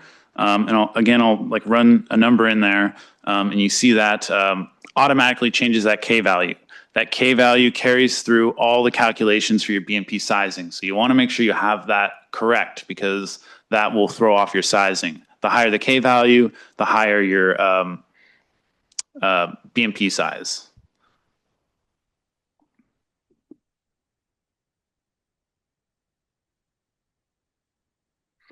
So the question was talking about delta volume capture.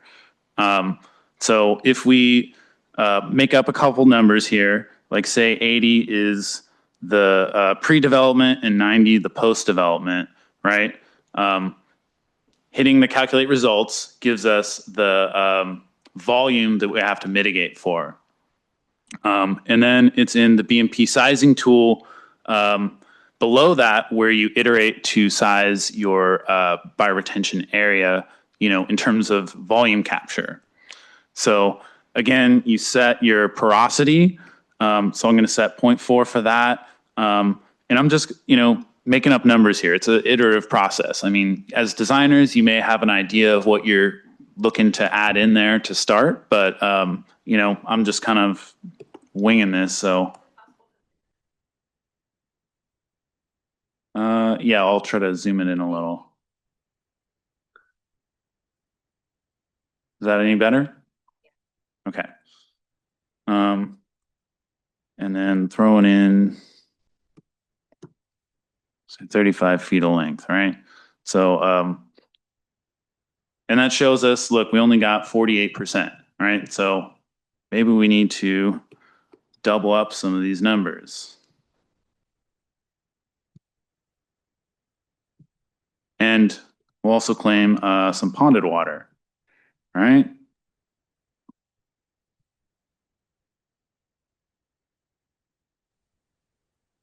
Now we're way over. So obviously, maybe that's much larger than you want to go, and you can iterate back down to get closer to that 100% because you don't necessarily want to take up all that space on your site.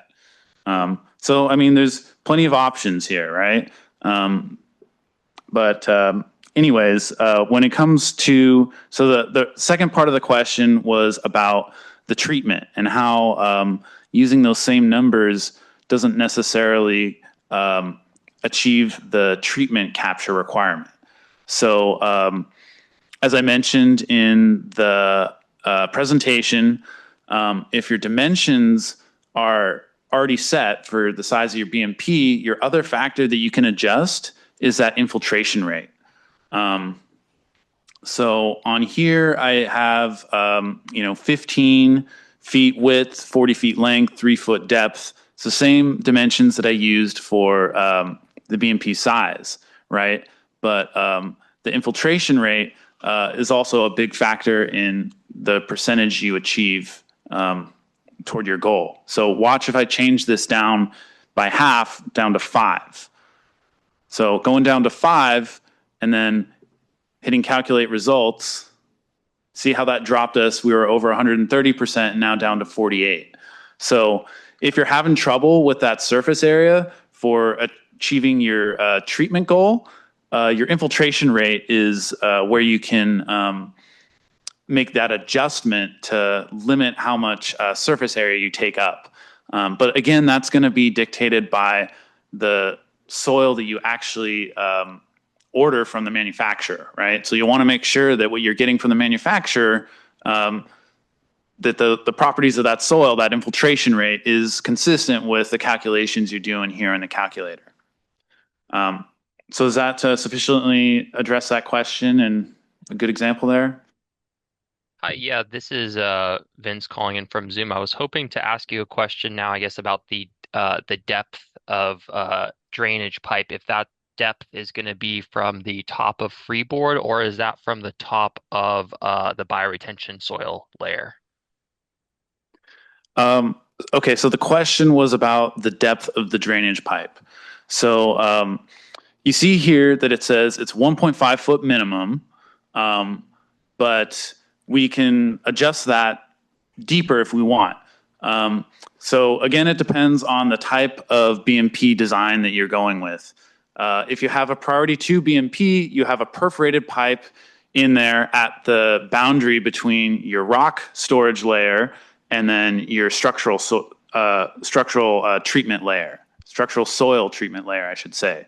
And since that's a perforated pipe, the assumption generally is that as soon as the water gets above that level within the BMP, all that water is draining directly out. It's not being infiltrated. So you don't get to claim that depth as capture here. So if you have a perforated pipe, that depth is the depth below that perforated pipe.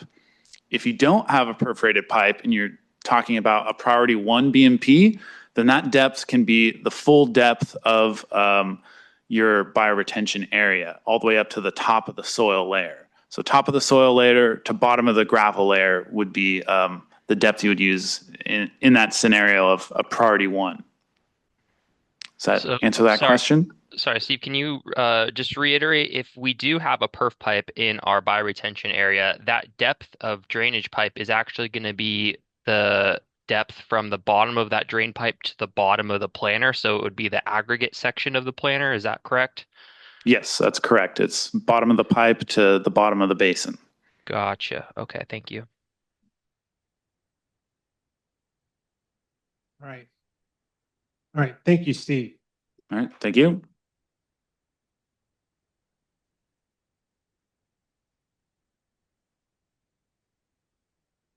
Okay. All right. So we're gonna move on to our next speaker is Michael Harrigan. So again, as you've noticed, right, we've started off with, okay, if you're considering a project, considering LIDs, we talked about, the template that's going to be coming out. Steve talked about the calculator. So now we're moving on to plan review. So Michael is going to talk to you about that. Hello, I just want to thank everyone for bearing with us at the beginning of this training. My name is Michael Harrigan. I'm the Stormwater Program Manager for the city of Healdsburg. That's a little bit of a misnomer because it's kind of a one-man program. But yeah, today I'll be covering the city's expectations and processes for LID plan review.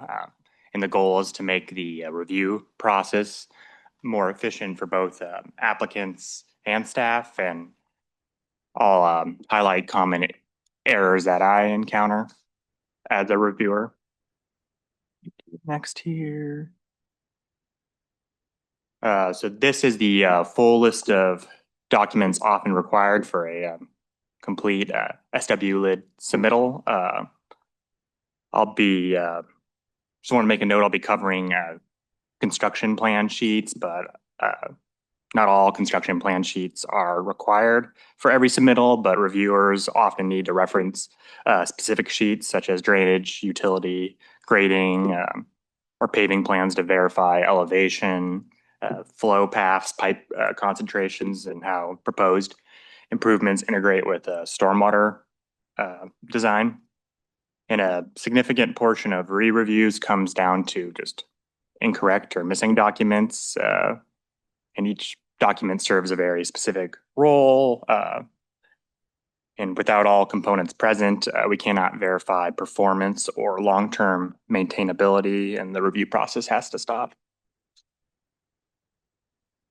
Next here. Oops. Come on. Oh no, there we go. Okay. On the right one, yeah. The existing conditions exhibit establishes the baseline drainage patterns and existing site hydrology. Required elements include existing drainage systems, waterways, soil types, impervious area mapping, and tributary areas. And common errors include missing soil data, missing tributary area values, unclear boundaries, or mismatched impervious totals. And when this exhibit is unclear or incomplete, it makes the entire package harder to verify because we can't reconcile existing versus proposed drainage. Next here. This is an example of an exhibit that avoids the common pitfalls. All elements are present and clearly shown. There's no missing soil types, no missing tributary area numbers or ambiguous drainage paths. The impervious areas are clearly categorized and quantified, which avoids common error of misreported impervious totals later in the use later in the stormwater calculator. And DMAs are well defined, and the storm drain system is cleanly integrated. This exhibit, meets kind of the minimum requirements, but demonstrates several issues we commonly see, where tributaries are shown but not super clear. Impervious surfaces are not that well differentiated, and there's just not a lot of detail. The proposed exhibit must clearly show the drainage routing and BMP layout for the completed project. We need BMP footprints, dimensions, IDs, tributary areas for every inlet, soil types, C values, and full impervious area breakdown. The most common errors I see here are missing BMP IDs, missing C values, incorrect or missing drainage arrows, bad drainage area delineation, and mislabeled inlets. And when these elements are unclear, it leads to kind of multi-round comment cycles because reviewers can't confirm whether BMPs are properly sized or connected. Go here. This exhibit here demonstrates good practice and avoids the typical problems. The BMPs are labeled, dimensioned, and tied directly to the detail sheets, avoiding that common error. Tributary areas are clearly shown. Drainage arrows clearly demonstrate flow direction. And a sizing summary tables also included, avoiding the error of leaving sizing verification buried only in a calculator. The differentiation between paved, landscape, and structural areas is clean, something that I see many submittals struggle with. This exhibit here is technically correct in some areas, but demonstrates some of the common submittal errors that I see. BMPs are present, but the tributary areas aren't super clearly shown. There's no treatment sizing information included. That was all buried in the calculator. Drainage arrows are missing, which often can lead to incorrect assumptions about routing, and there's no legend. So this type of exhibit often leads to multiple rounds of comments as well. Next one here. So the BMP detail sheet must accurately reflect the specific devices shown in the proposed exhibit: planting, soil media, mulch, under drains, inlets, outlets. For the initial submittal, you can pull it directly from the LID manual, but when you do your final submittal, it needs to have a specific, it needs to be more specific to the project. And common errors include generic details that don't match the project, missing media or planting specifications, missing under drain configurations or emitted outlet structures. I also, one of the most things I commonly come across is that in initial submittals is that someone will significantly alter one of these BMPs, but they'll still just copy and paste the fact sheet spec.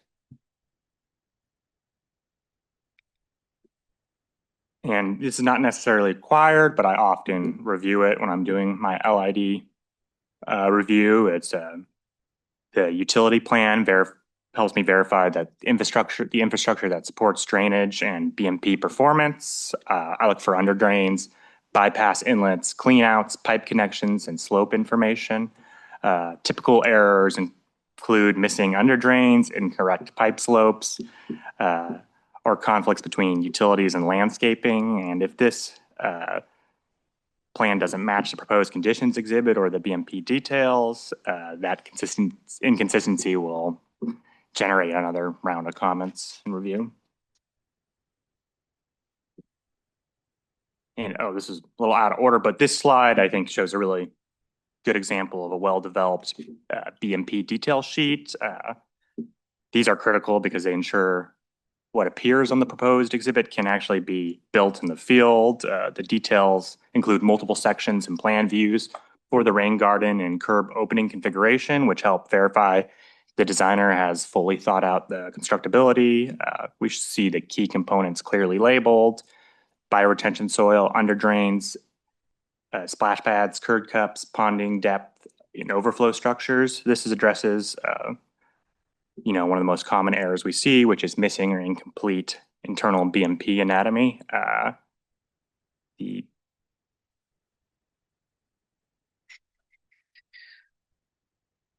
See here, sorry.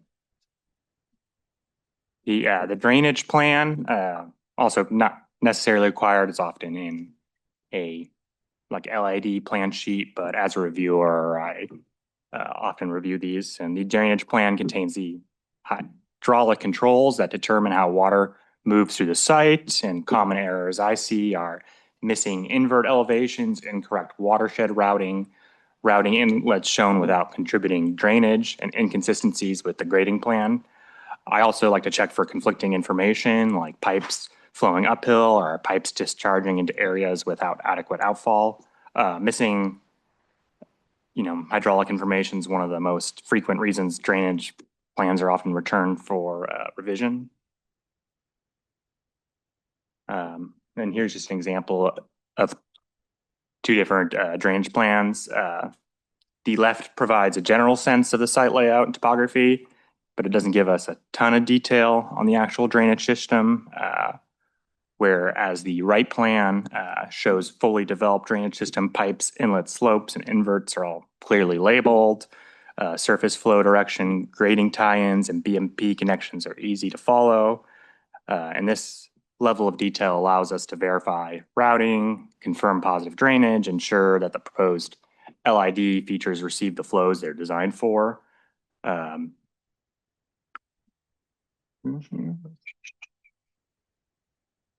The grading plan ensures that site drains the way the proposed exhibit claims it will. We verify spot elevation, slope gradients, swale design, excavation depths for bioretention and flow direction arrows.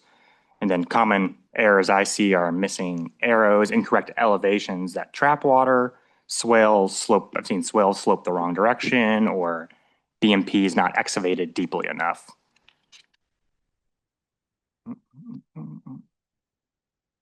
The planting plan ensures that BMPs are planted correctly and remain maintainable long term. Plants must come from the approved list, and spacing, density, mulch, and soil amendments must match the city or the plan's requirements and the city's requirements. Common errors include insufficient plant density, missing irrigation notes, plants blocking inlets, unlabeled species, or using non-approved plants. And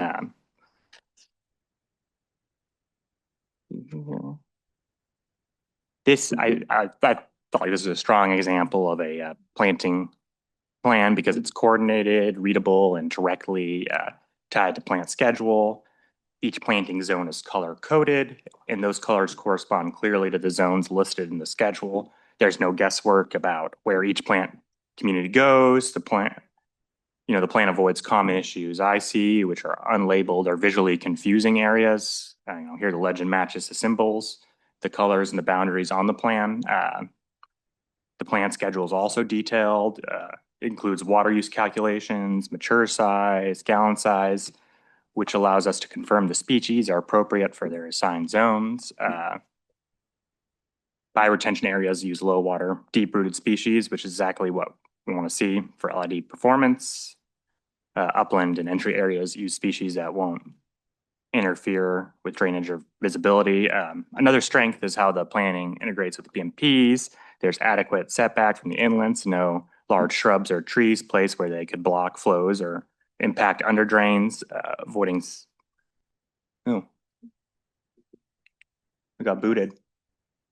It's all right. I think that was my last. Oh, yeah, that was my last slide there. So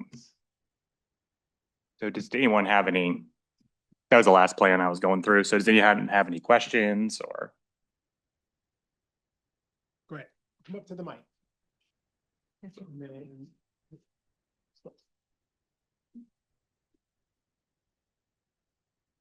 Me again. I would just potentially caution against relying strictly on a color coding system. Oftentimes, the construction documents in the field are like reproduced in black and white. So it may be more beneficial to go for a color coding and a hatch legend system. Because if we're trying to direct this to the contractors and they're given a black and white plan, they may not get the benefit of that sheet.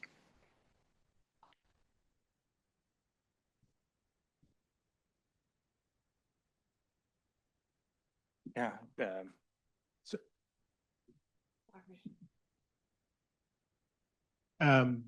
So are there any other questions for Michael right now? Just let you know what you just saw with the internet went down again. So I think we're working on getting that. I think it's still running. Oh, just connect to the.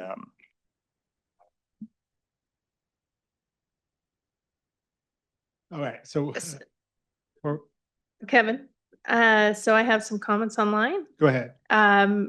We have some folks that are in agreement with Kat's comment, and another comment that the planting plan example is for a DD level plan set, so not for construction. Would you agree with that?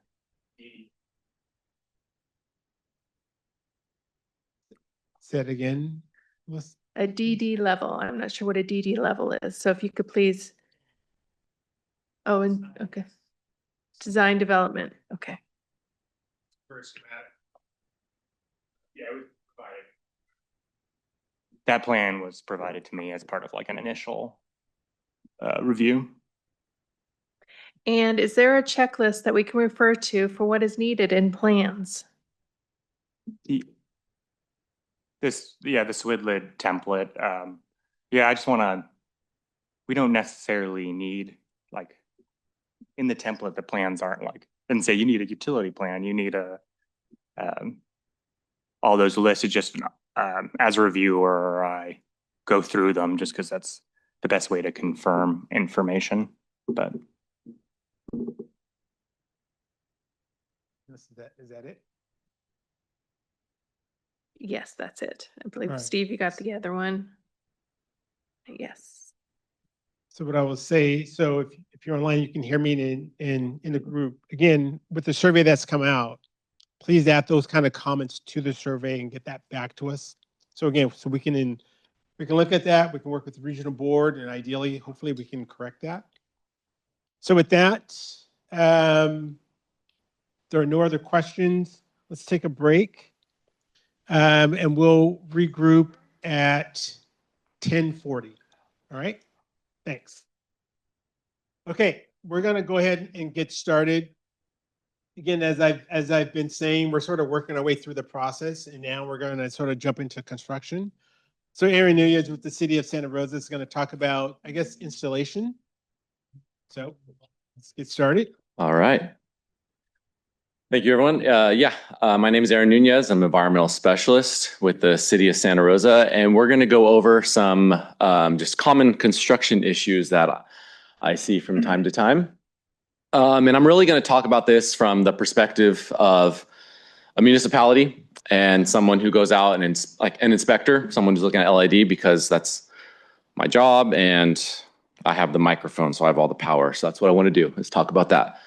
And I'm just going to go through some commonly repeated issues. I'm not going to talk about everything here on the screen, but there's a lot of common things we'll see out there when we're inspecting during the construction phase, like wrong vegetation, the ponding's not correct, utility interferences, missing features. There's a lot of different things, and we'll kind of just run through everything.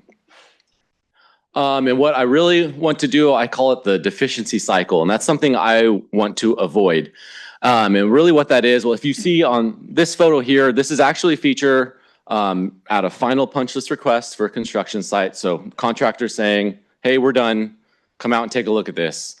And then we'll go out there and see this. And there's a lot of issues with a bioretention feature that looks like this. But really, the project's constructed, they're in the green. A developer leaves, obviously, project's done. And then a feature such as this might enter our LID inspection program, and we're out there annually inspecting these features. And then now we'll send a letter to this new property owner who just bought a house and say, hey, you need to fix this feature. And it becomes this never-ending cycle in our annual inspection program to where nothing's ever in compliance. And that's something we're working really hard to avoid. And the question is, how do we do that? And I say at first, let's talk. And just sidestep, I Googled just on images, just people talking. And this image didn't really work well, but then I saw this guy and I thought it looks just like cartoon Walt, and I loved it. And I was like, that's gotta go in the presentation. Doesn't it look just like Walt? I don't know who the other guy, maybe you have a friend or family member that looks like that, but I don't know. I thought that was funny. So let's talk. And I think that can start with pre-con meetings, right? Here in the city, Santa Rosa, we have been really pushing on going to the pre-con meetings and bringing up LID. And we want to talk about the requirements and the standards about it. If you're a municipality and you have phase inspections, putting that out front to the contractor that there will be these inspections, scheduling those inspections, whatever requirements you may have, required documentation, getting the EOR and landscaper out there as well. I think that's actually really important and underrated, is getting the engineer and the landscaper to communicate. Talking about, if you're building these bioretentions early, you need to protect them, especially during wet weather. So just getting that conversation going. We talked earlier, some people were mentioning about, like, are there some scheduled inspections? And it really does vary city to city. But for the city of Santa Rosa, we have actually implemented a rough-in inspection, 50%, and then a final inspection. Really, rough-in is lengths, widths, depths, liner, things like that. 50% is when we want to see the plumbing. So if there's perf pipes, we want to check those elevations and things like that. Then obviously the final, we want to make sure vegetation's correct. It's on Appendix F of the manual, meet 50%, ponding depths, all sorts of things like that. And through these phases, now we're going to kind of walk through as I go through these different phases of inspection and kind of just talk about some common things that I'm seeing. With me, I'll take out we'll have a toolkit, take out and do our inspections. A probe is really good for checking depths, especially if there's, maybe there's a perf pipe with a structural soil beneath and then more of like a bioretention, like sand compost mix. I want to check the depths of those to make sure it's hitting at the right depths. Check for slopes.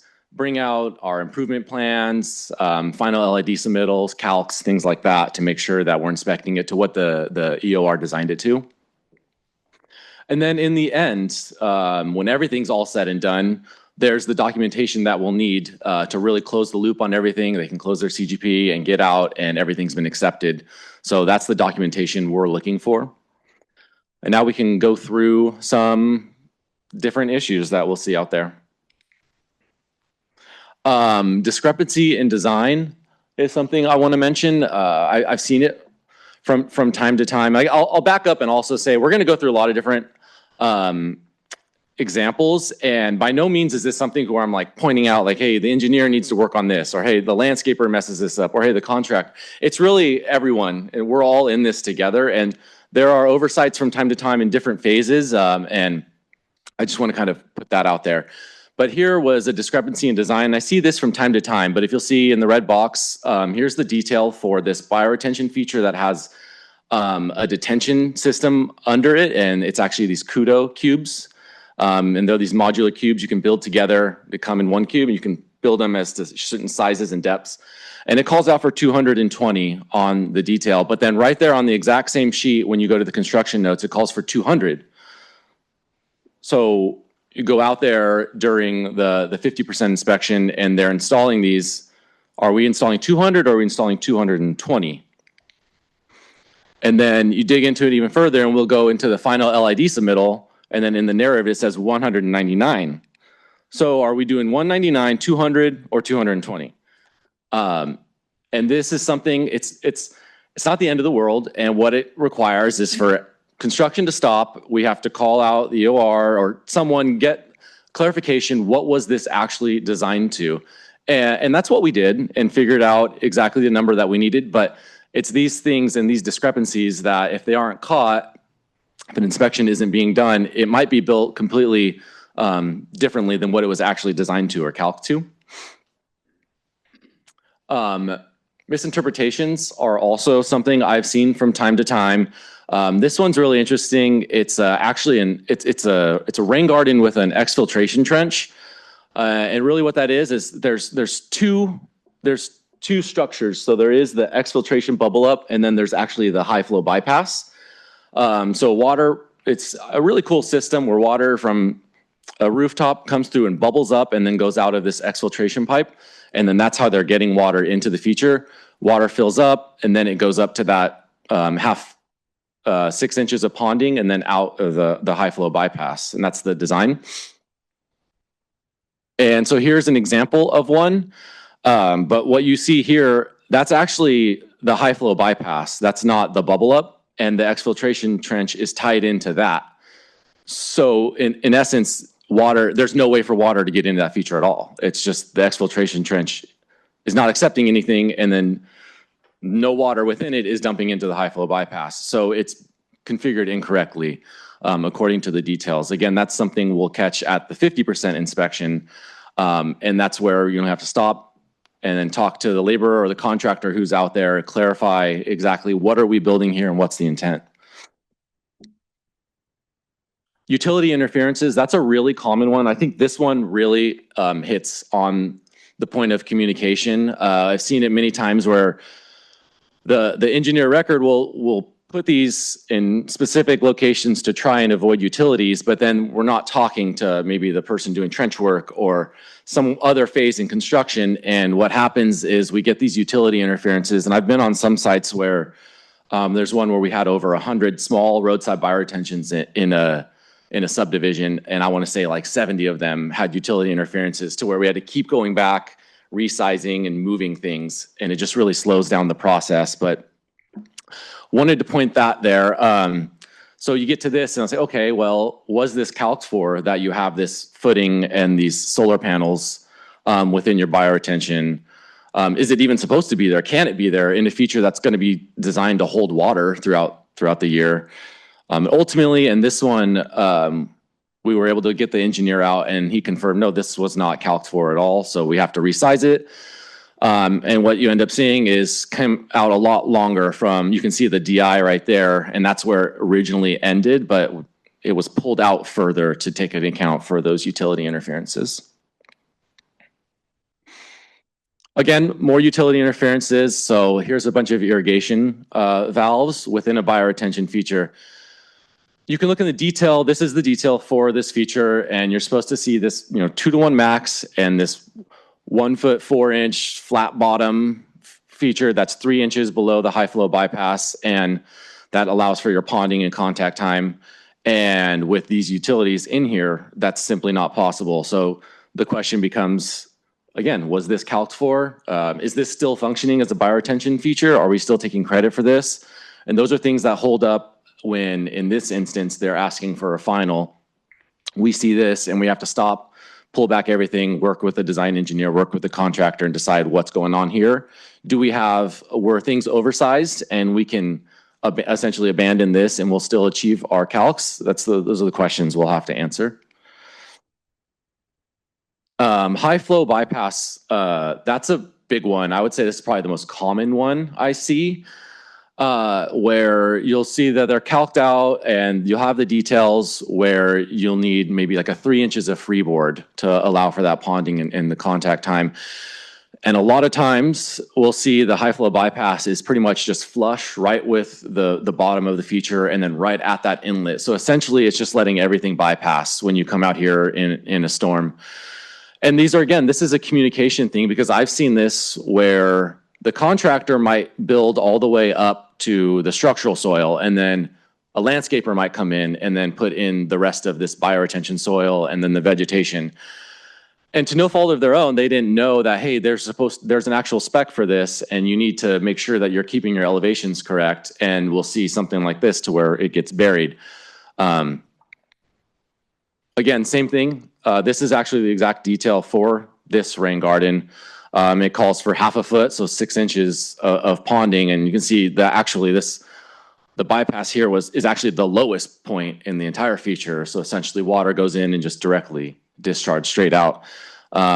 It's a really common thing we'll see in our construction sites. And again, I think this is part of just that communication and having all parties that have their hands in the installation of construction, having them all understand what's the intent here, what's the design.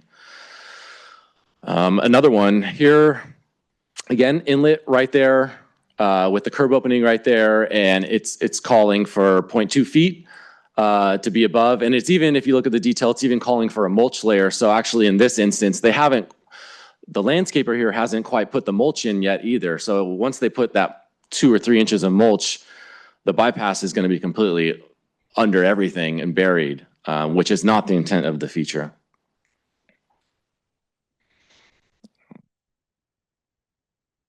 Oh, there we go. Incorrect grading is another one we'll see quite a bit. This is a pretty standard feature. And it's a linear feature. So if you see like the 3 rows of plants and then it goes all the way up to like the van, that's the bioretention feature that is being taken credit for. And that's the detail for it. And what the trib is, this entire parking lot is supposed to sheet flow into this feature and then out. As it's configured, really, it's just bypassing straight to the drain as it was designed. And there's no grading or anything. Here's actually a closer picture. So you can see it's actually built up to the top of the back of the curb here. And there's no curb openings or anything. So we saw this at final and went, okay, wait, if we're taking credit for this, this needs to actually accept water. So worked with the contractor and the landscapers and got them to reconfigure it with the slopes, the 2-foot flat bottom. And it's hard to see, but there actually are some curb openings that were now added within the feature. So that's a good example. Stabilization of slopes. That's another one I've seen quite a bit where they'll focus on the bioretention feature, but not the adjacent slopes. Like what, and it becomes that chicken or the egg thing. Like what's the extent of the bioretention feature? What do you need to take into account for? But in this instance, you have these really vertical steep slopes. And what happened is before we were able to come out for the final, there's a lot of extreme erosion happening. A lot of hosts of things can happen with that. Obviously, it'll change your elevations, and now the bypass is way too low because a lot of the sediment came in and filled up that bioretention feature. It's choking out the vegetation, and then it's also clogs because, have you heard from other presentations, these soils are calced for infiltration rates, and when you're getting this native soil that's now flushed into those bioretention features and clogging them, you're no longer achieving those rates, and that's where an inspector might come in and say, hey, now we need to do an infiltration test to see, are we actually achieving those rates that are calced for? So we have to end up doing that, get slope stabilized, put mulch around there, and then make sure that everything is infiltrating correctly. Here's one that shockingly, actually, this was a final inspection as well, where the contractor said, we are done with our bioretention features. I mean, there's a whole host of issues I could talk about here, but you can really see the sedimentation just kind of going off of that, not protecting the bioretention features as they're built. A lot of times these are constructed, these are one of the first things that they want to construct and then work off of that, maybe then start doing the road work and the paving. And through the process, curb inlets weren't protected. You can see a lot of sediment coming through, and I can already look at that, and I'm not even going to do an infiltration test with that. I already know that's not going to function. On top of that, there were no correct plants off of Appendix F, no energy dissipation at the curb inlets, so worked with them. Get that. So they planted the vegetation that was correct through the middle. They were still allowed to keep the other plants as long as we can get the 50%. Remove the sediment, repaired the soils, and then put the cobble at the inlets for energy dissipation. Another thing with sediment is it's not always on the surface. I've seen these designs, which I think work really well, where the backyards of houses and then the roof drainage will tie into private lines and then they'll bubble up. And that's how they'll get into the features to take into account for that. So we'll have those pop-up emitters. But a lot of times during the construction phase, the landscaping is not completed, right? So the backyards are still just soil. And if those aren't protected, then a lot of times during wet weather, that soil is getting pushed out. Now, if there aren't backyard drains, you might see it just on the surface, on the roadways and things like that when you're doing like rainwater or CGP inspections or something. But in this case, when went through and opened up the pop-up emitters, the drains are completely filled with sediment. So it's rendering the drainage completely useless at this point. So I'm just pointing out that a lot of the common issues that are being seen during construction, it's not always something that you can see from your car or something from the street. It's the plumbing beneath it. It's the infrastructure below. And a lot of times that's tied to the activities that are happening above ground that are causing the issues below. Incorrect interpretations are another one. So this one has a 2-to-1 slope, but then a head wall on the other side. The contractor here decided, hey, we'll just have 2 vertical walls. One is concrete, and then one they went with this vertical wall with the liner. And that caused a whole host of issues. Like, is that liner going to photodegrade over time? What's going to happen when it eventually weathers out? Is that whole bank going to slough off? Going back and talking to the engineer, he said, no, absolutely not. That is not going to function correctly. We need to have that 2-to-1 slope. Worked with the contractor to come back, put in the 2-to-1 slope. There's the head wall on the other side. Make sure to mulch everything so you don't have those erosion issues. Bank failures, this is another one, and this was at a 204 process to where we've already measured everything for widths and depths and things like that.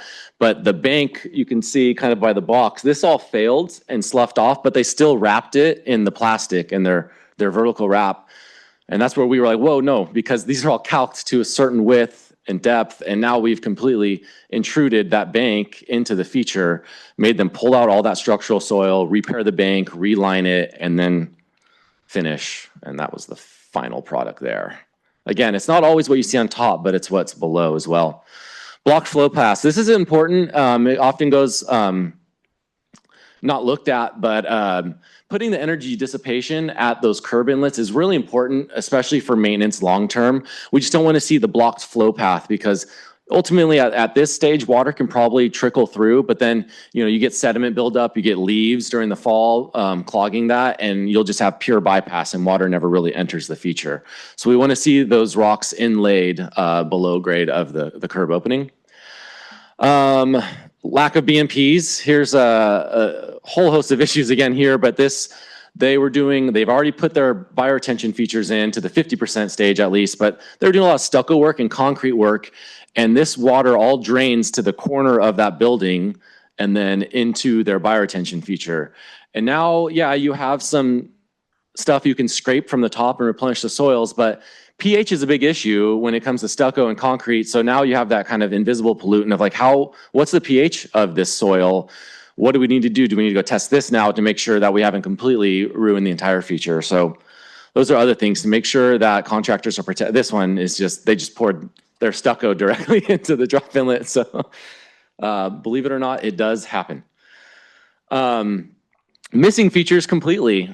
This was at a final punch list, and I had the plans out with me, and I was standing right here, and I said, well, where's this rain garden? He said, what rain garden? And I was like, exactly. So there's a rain garden that's supposed to be right here. Had them stop. We were like, no, we're not going to do this final inspection anymore. And they put in this rain garden that takes this really gentle sheet flow. Missing features completely. I could, you look at that and like, how is water getting into that feature? There's no pervious concrete. There's no bubble ups or anything. This is supposed to accept water from the roadway. And they just forgot their little curb opening there. So it happens. And again, this was at a final inspection requesting, saying, we're done. Can you let us know if we missed anything? And we'll find this from time to time, actually, of where completely forgot to put in something. Horizontal liner is another one. You can see I pulled it back in that photo. We do not want that horizontal liner. It'll eventually clogs over time. So this one had a horizontal liner going across. The vegetation is dying. And we want the vegetation staggered within the lower parts to intercept the flow path. So want the vegetation in the middle, get rid of that liner, and mulch for the erosion control. So that's what it ended up being after we worked with the contractor. And so just in conclusion, are there any sports fans here? Football fans, sports, yeah. You'll hear like in football or anything, you'll say like, we want to play complementary football, right? We'll play complementary baseball. You don't want to just go out and score 10 touchdowns. We need to make sure that we're tackling, make sure playing good defense, all that. I say we need complementary installation. It's not all about, correct designs and making sure we understand how to use the calculator. And it's not all about making sure that someone out there can landscape it correctly. It's everyone cohesively working together. We need complementary installations. And I think that's really what's going to get us going and making sure that we're achieving what we really want to achieve. And people here in this room, that's who I'm talking to, is like all of us working together, communicating as we move forward and get a new calculator update and work on a new manual revision. The comments from people in this room and just in the LID community, it's really important. And those are the voices we need to get our final product to be exactly what we want. Having inspections early on in the process for the city of Santa Rosa has really helped. Going in, doing those pre-cons, doing the rough-ins, and getting there and just talking, being there in the front of things. And I like to give contractors the answer to the test. So when we go out there in the pre-con, telling them exactly what we're looking for. Here are the details. I'm going to check for the elevation of your perf pipe. I'm going to check for the depth of your volume capture that was calced for. I'm going to check for your treatment area. All of this needs to work in the end to make sure that you have the correct ponding depth of your bypass drain. And we need to make sure step 1 works, so then when we get to step 10, everything works together. Getting everyone a seat at the table. And again, this is what these trainings are really good for, is hearing voices, everyone in the LID community, landscapers, designers, inspectors, landscape architects, everyone. Get in here, get in the table. Let's hear your voices. Really just fostering a positive relationship with the LID community. I've worked to really get great relationships with a lot of contractors that I'm working with, so they understand what the city of Santa Rosa is looking for, and that we're here to work with them and make sure we're saving them money by keeping them going forward and never working backwards with issues. And again, just keep everyone talking. And it doesn't end at the design phase, addressing those conflicts, misinterpretations. And ultimately, if we can all just work together, keep that communication going, and keep LID moving forward as an LID community, I think we'll exit that deficiency cycle and achieve what we want to achieve in the end. That's all, great working LID features. And that's all I've got. Oh, cool, the video worked. Thank you, Aaron. Are there any questions in-house for Aaron? If not. Yeah, I have a question from the chat. In a BMP, how would you separate the drain rock layer and the structural soil layer without some sort of liner? Doesn't the soil infiltrate into the drain rock without a barrier? I mean, there definitely is that potential. especially if you have like that structural layer, that's your volume capture below the perf pipe. And then it was designed to have that bioretention soil with the compost sand mix. But whatever clogging in my opinion, whatever clogging is happening from there is much less than when you have that liner, that horizontal liner going through. And you'll grow that fungal growth and the algae, and then those pores get clogged, and that creates a completely impermeable surface. So having that liner is not necessary, in my opinion, with BMPs when it comes to drainage and drawing down. Any more questions? There's no additional questions. I do want to add that that liner will also degrade over time, and then you'll end up with those pieces not only Correct. polluting your water, but clogging your system. All right, thank you. Trivia question. If you give me an answer, welcome to go up and grab something. You can name me one of the common issues that Aaron sees when he's out and about inspecting. Yes. Yes. And Kevin, I do have another question. Wait, okay, wait, hold on to that. No, that's only two. Aaron named a number of them. Yes. Yes. Inconsistencies. Yes. Proper vegetation. Yes. Okay. All right. All right, Aaron, I got another question for you. What is the lifespan of a BMP or LID feature? That's a very good question. I will say the lifespan of the feature is heavily dependent on the maintenance of the feature. We have some features in the city that were installed in 2005 and been maintained well, and they're functioning well. They're drawing down correctly. We don't see ponding throughout 72 hours or anything like that. However, we've had a handful of features constructed 2015 or newer and were disregarded and not maintained. And once you have the clogging of the sediment in those soils and the underlying soils, that's when you have a much bigger issue. So as much as I want to give you an exact number, I would say the lifespan is heavily dependent on maintenance. Hey. Is that That's it? all for now. Thank you. All right. Thank you, Aaron. Okay, we're going to sort of end with Walt with the regional board. I think he's going to talk about what you also see when you're out and inspecting. Yes, first, thought I'd thank everyone who worked so hard on the subcommittees to prepare the new guidance documents and trying to make it smoother for everyone involved, including myself. I think it's going to go a long way to getting us all looking for the same documents.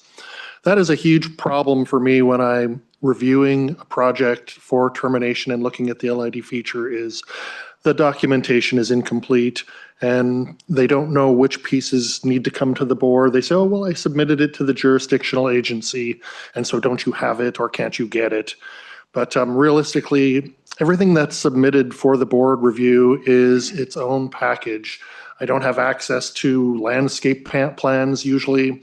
I don't have access to sometimes the LID drainage management areas because they're on a different sheet. So I think there's just been confusion with what people have been submitting to try and close their project out, especially in the LID review. But I think this incorporation of a more standard form is going to help me out because typically when I review a project for termination, I'm going to call the jurisdictional agency and specifically know when they inspected it, what they inspected, talk to them about the landscape planting plan, whether it was implemented properly, and whether or not they've accepted or approved those LID features. And if I don't hear back from the city, I cannot continue with my review. So sometimes they're overly busy and I'm always overly busy, and it can really delay the amount of time it takes me to review an LID submittal for termination. But beyond the getting the right paperwork together, I really appreciate the improvements that have been made by the co-permittees. Their expertise has ballooned in the 3 years that I've only been doing this work for the regional board. I've seen dramatic improvements in the knowledge of the staff, the inspections, the frequency of the inspections, the quality of the inspections, the pre-construction discussions. You know, I think just overall our community is kind of getting more on the same plane together so that we can eliminate some of these delays in approval, or even worse is when the city's approved something and then I get the information and I look at it and I see problems with the design or perhaps problems with the construction. So I think we're making really a lot of improvements in how we work together, and I attribute it to just as we had talked out earlier, your involvement, you know, your information sharing with the jurisdictional agencies about what's working and what's not working, what could make it easier or better for all of us. Because realistically, our goal is to help you achieve success as early as possible. And the way you communicate, the way you coordinate is critical. As we had said, getting the landscaper to speak with the engineer of record so that we know what landscape products are going in, when they're going to go in, to get your 50% coverage by the time they're done their construction without risking contamination or pollution of the LID feature. Those are all things that will reduce the amount of time it takes to obtain your final coverage. And especially that is true, skipping the LID subject, but just in soil stabilization for sites. You know, most historic contractors have planted all the landscape at the very, very end of the project. And I get these photos and I need to see 70% cover of vegetation, permanent vegetation established, but they finished their project in the heat of the summer and they can't get anything to grow. They don't want to put in irrigation. It wasn't part of the contract. They're not going to pay for tanker trucks to come in and water. And so it can be very frustrating for them to extend this termination approval out for months, sometimes even in the next year, because the vegetation timing was not really coordinated and worked to make sure the establishment occurred in the right frame of time so that they can get completion of their project when the actual construction of the building and infrastructure is complete. I would go over my common review deficiencies, but you know what? Aaron did such a fantastic job. I really am appreciative of the whole staff of Santa Rosa and all the other jurisdictional agencies in their reviews of the LID. I know we had some disconnections early on in my time with the board, but I think we're working closely together now to make sure that they know what my issues are going to be and I know what their issues are. And if we can work together, we can eliminate those problems for the designers as well as the contractors who are doing the construction. I could talk about any number of particular problems that perhaps I would like to see done better. I had mentioned one about the bioretention soil being improperly handled, improperly stored, improperly placed, rained on, et cetera, et cetera, et cetera. But I'd rather not do that. I think I'd like to ask if there's any questions that you may have regarding the regional board's involvement, whether it be from Sean Paul's work in the beginning to determine if there are on or offsets that are going to be used or approved by the board, then how that information is relayed to the city, and then ultimately with me through construction. Is there any questions that you have in particular for how the regional board is involved in this procedure, or issues perhaps that could be improved upon? Fantastic. Yes, please. Yeah, you know, earlier in the presentation, there was a lot of discussion about the triggers for implementing LID, and I think it's probably worth highlighting for the audience the current discussions around revising the permit draft, the permit language, and what that might mean for the future of LID application, because what I'm fearful of is people see 10,000 square feet and they lock that in, but without the understanding that that could be changing, for instance. So what areas are being negotiated right now that you may want to share with practitioners would be my question. Yeah, I can touch on that. Thank you, Todd. All right, so as someone that hates surprises, I will go ahead and try and soften the surprise that will be happening. So the MS4 permit, I should say the phase one MS4 permit is currently in the renewal process with a planned adoption for early 2027. And I'm just going to highlight a few of the proposed changes, and I will emphasize proposed. They have not been adopted yet, but they are being proposed. The first and main one is the LID trigger. The proposed trigger is going to go from 10,000 square feet down to 5,000 square feet. So that's probably the biggest change and maybe the most surprising. Let's see. There is proposed prescriptive design criteria and crediting formulas for runoff reduction being proposed. And there's also new requirements for bioretention and structural soil mix specifications. And also I will add, the co-permittees are probably going to be groaning about this, but the LID manual will be revised with the new permit with a proposed timeline of 2 months from the adoption date. And that is still under proposal. That's proposed, so. And I'd be happy to take any questions on that. I will add, we are currently working through a topic review with the co-permittees to refine the permit and make it more feasible to implement, and we are open to suggestions and comments. I will note that the formal comment period is planned to take place in September of 2026, and the board will keep everyone updated on that. But I'd be happy to take any questions about that. But again, the main thing that I want to let everybody know that the LID trigger will be is proposed to go from 10,000 square feet down to 5,000 square feet, and that's to be in alignment with the other regions in the state. Thank you. I have a question for Walt. Is the water board considering any type of bioretention underground storage system that can be approved by the local agency without water board approval? I am not aware of that occurring, but however, that being said, during open office hours with with Sean Paul and with Heaven, my supervisor, they can discuss options and what they may or may not require. So that would probably be a case independent decision.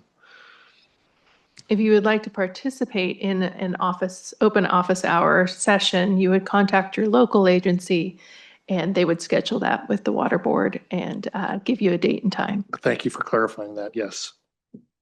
Yeah, I'd just like to add those office hours are typically the last Monday of the month. And again, as Elissa said, please contact your municipal representative and they can coordinate that scheduling of that. Sean Paul, is there any language in the new MS4 permit that would require certification or specific training for a private LID inspector into post-construction perpetuity similar to the QSP and the CGP ?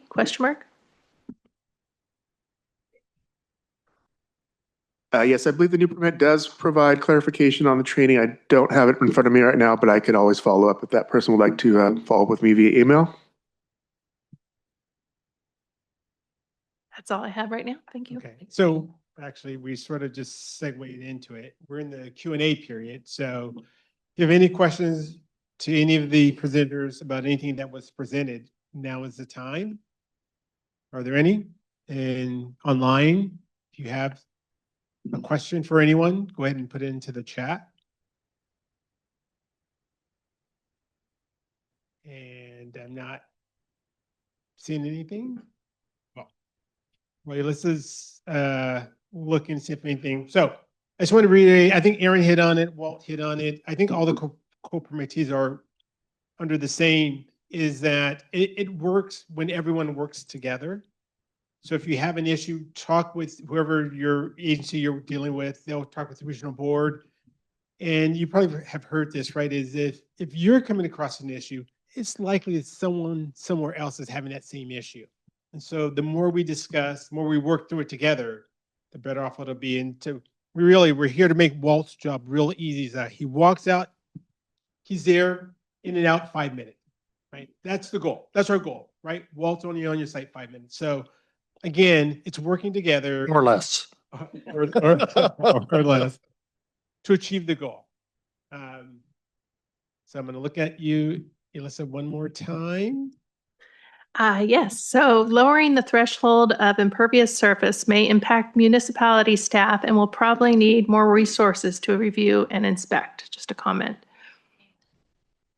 And for those of you in the room, and I'm posting the link in the chat, links to the recording are on the City of Santa Rosa LID website at the bottom of the page, as well as there's also previous trainings and links to those there, the manual.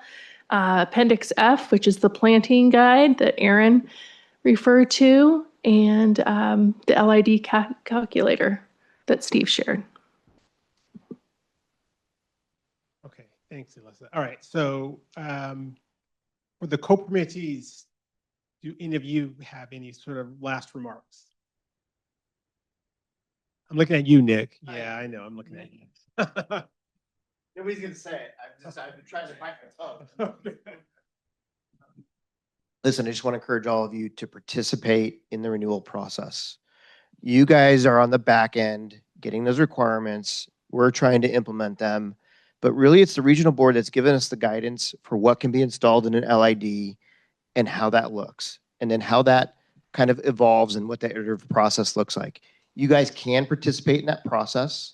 So as the permit gets renewed, it will go to public comment. We want you involved, especially the design engineers and the people who are implementing this, to give feedback so we can make it better. And it makes it easier for all of us, from the beginning, from design all the way through construction, and for us for post-installation compliance. And so again, you have a part of this process. We need to hear from you, the good, the bad, the ugly. That's important for the board to hear, and sometimes getting that realization of what it means for us on the ground really impacts how we can move forward and really benefits us all in the long run. So that was my shameless plug. All right, co-permittees, anyone else? If not, so last few remarks. So again, you'll get a survey. Please fill it out. To Nick's point, this will help us and the regional board as we move forward with the new permit. That'd be great. Also, we'll make all the presentations available. They'll cut out some of my Cowboys comments and jokes and comments about the 49ers. All that'll be cut out, but the presentations will be there. So just give us a few days, we'll get those posted. With that, we have one more question. Sorry, so close, so close. Walt, you mentioned reviewing stormwater LIDs for notices of termination. If the co-permittee reviewed and approved the stormwater LID, shouldn't that be enough? If the water board's guidance to gain stormwater LID approval changes over time, it doesn't seem fair to hold contractors, owners, and designers to an evolving criteria at project closeout instead of the criteria at the time of approval.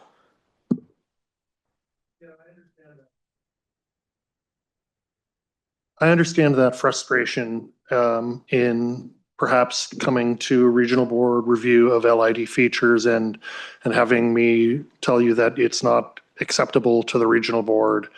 And I would say that I think we've eliminated a lot of those inconsistencies between the jurisdictional agencies and the regional water board. But these requirements and criteria are not coming out of thin air. They are very well defined. And perhaps the communication breakdown was occurring between the jurisdictional agency, the city, county, and those criteria that are already established. So it's nothing to do with what I see and wanting to see more or see different. It's very strictly defined of what I'm looking at when I review an LID feature. And perhaps in the future here, when 99% of the time the city's review has shown that they have been correct in approving or accepting these LID features, the regional board may be able to audit rather than review each LID installation on its own. I don't know if that will occur. It'll have to be based on what kind of consistency of compliance we're seeing. But yeah, that would be great. And overall, it's just we're not there. I would like to add that they are two different permits. The CGP and the MS4 are two different permits. He's looking at different things than we're looking at. So please don't give it all to us, please. Sorry about that. Yes. I have a couple more here. Are any of the municipalities open to hiring a third-party inspector to assist with regular city LID inspections so that we stay on top of it? Oh, yeah. Do that now. Yep. That was Town of Windsor. The BMP LID requirements are expensive for development. Is there any consideration to reduce the cost of these requirements? The cost of housing in Sonoma County is unaffordable now and will get worse with new regulations. Who can we meet with to discuss the expense of these requirements?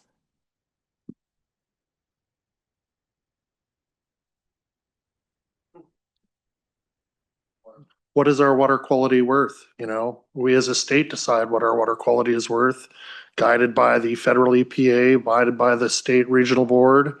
And of course, we'd all love it to be less expensive. I think, you know, our goal is to provide the water quality that we want in our state at the best affordable price we can get. And the more streamlined we can make it, the less returns on submitted requests we have, the less expensive it becomes. Because every time I have to return something, one, it's costing me time. Two, it's costing the contractor time. It's costing the designer time. It's costing the owner time. And those add up. They become very significant. So hopefully we will reduce our costs by becoming more efficient to achieve our water quality goals. I'd like to add to that. The next iteration of the permit and the next iteration of what LID features looks like is dependent on all of us. So let's work together to make features that actually work better, that we don't have 200 of them in one little neighborhood, right? That we have bigger LID features or fewer LID features and not tiny little things, and that we can maintain them easily. So putting things together like standards really helps as to what really works. So let's work together to do that. And that includes all of you giving your comments on the permit. Let's look towards doing that because that's what the co-permittees really want too. And where would they submit those comments? Yeah, you can submit them either to the North Coast Regional Water Board. We have a general stormwater email account, and I hesitate to tell you in case I have it wrong, but I'll have to put it out there for you at a later time. You're also welcome to send email comments to me directly at walt.dragolowski@waterboards.ca.gov. I'm sure Sean Paul would be willing to accept those emails. Yeah, my email is nicksudano@santarosacity.com. Thank you. Yeah. That was from Sean Paul, and that is not truly the case. I will post both of those in the chat. Well, before you turn off your mic, what level of review does the water board do when the notice of intent is submitted in regards to bioretention? For a notice of intent, I do not do any review. So bioretention is designed by the designer, submitted to the jurisdictional local agencies who review it by standards that meet the regional board's requirements. You know, you have to understand that there's typically over 350 projects running in my region at a time. I am the only person doing pre-construction meetings, doing reviews of submitted data, doing inspections, doing notices of termination, doing changes of information. So I have a lot on my plate at all the time, but that being said, I try to make myself accessible by phone and by email. If you have questions that are construction related, I encourage you to call me, communicate with me. I will either answer directly or try and get you to someone who can give you a fairly quick answer. And that's about the best I can do.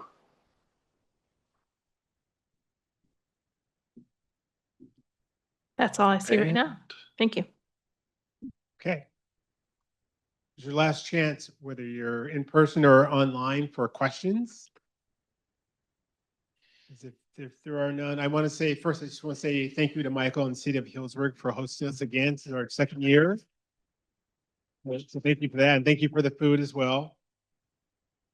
For me, the co-permittees, Colleen, Regional Board, thank you. You know, these take a little bit of an effort, a lot of coordination amongst the co-permittees to put these on.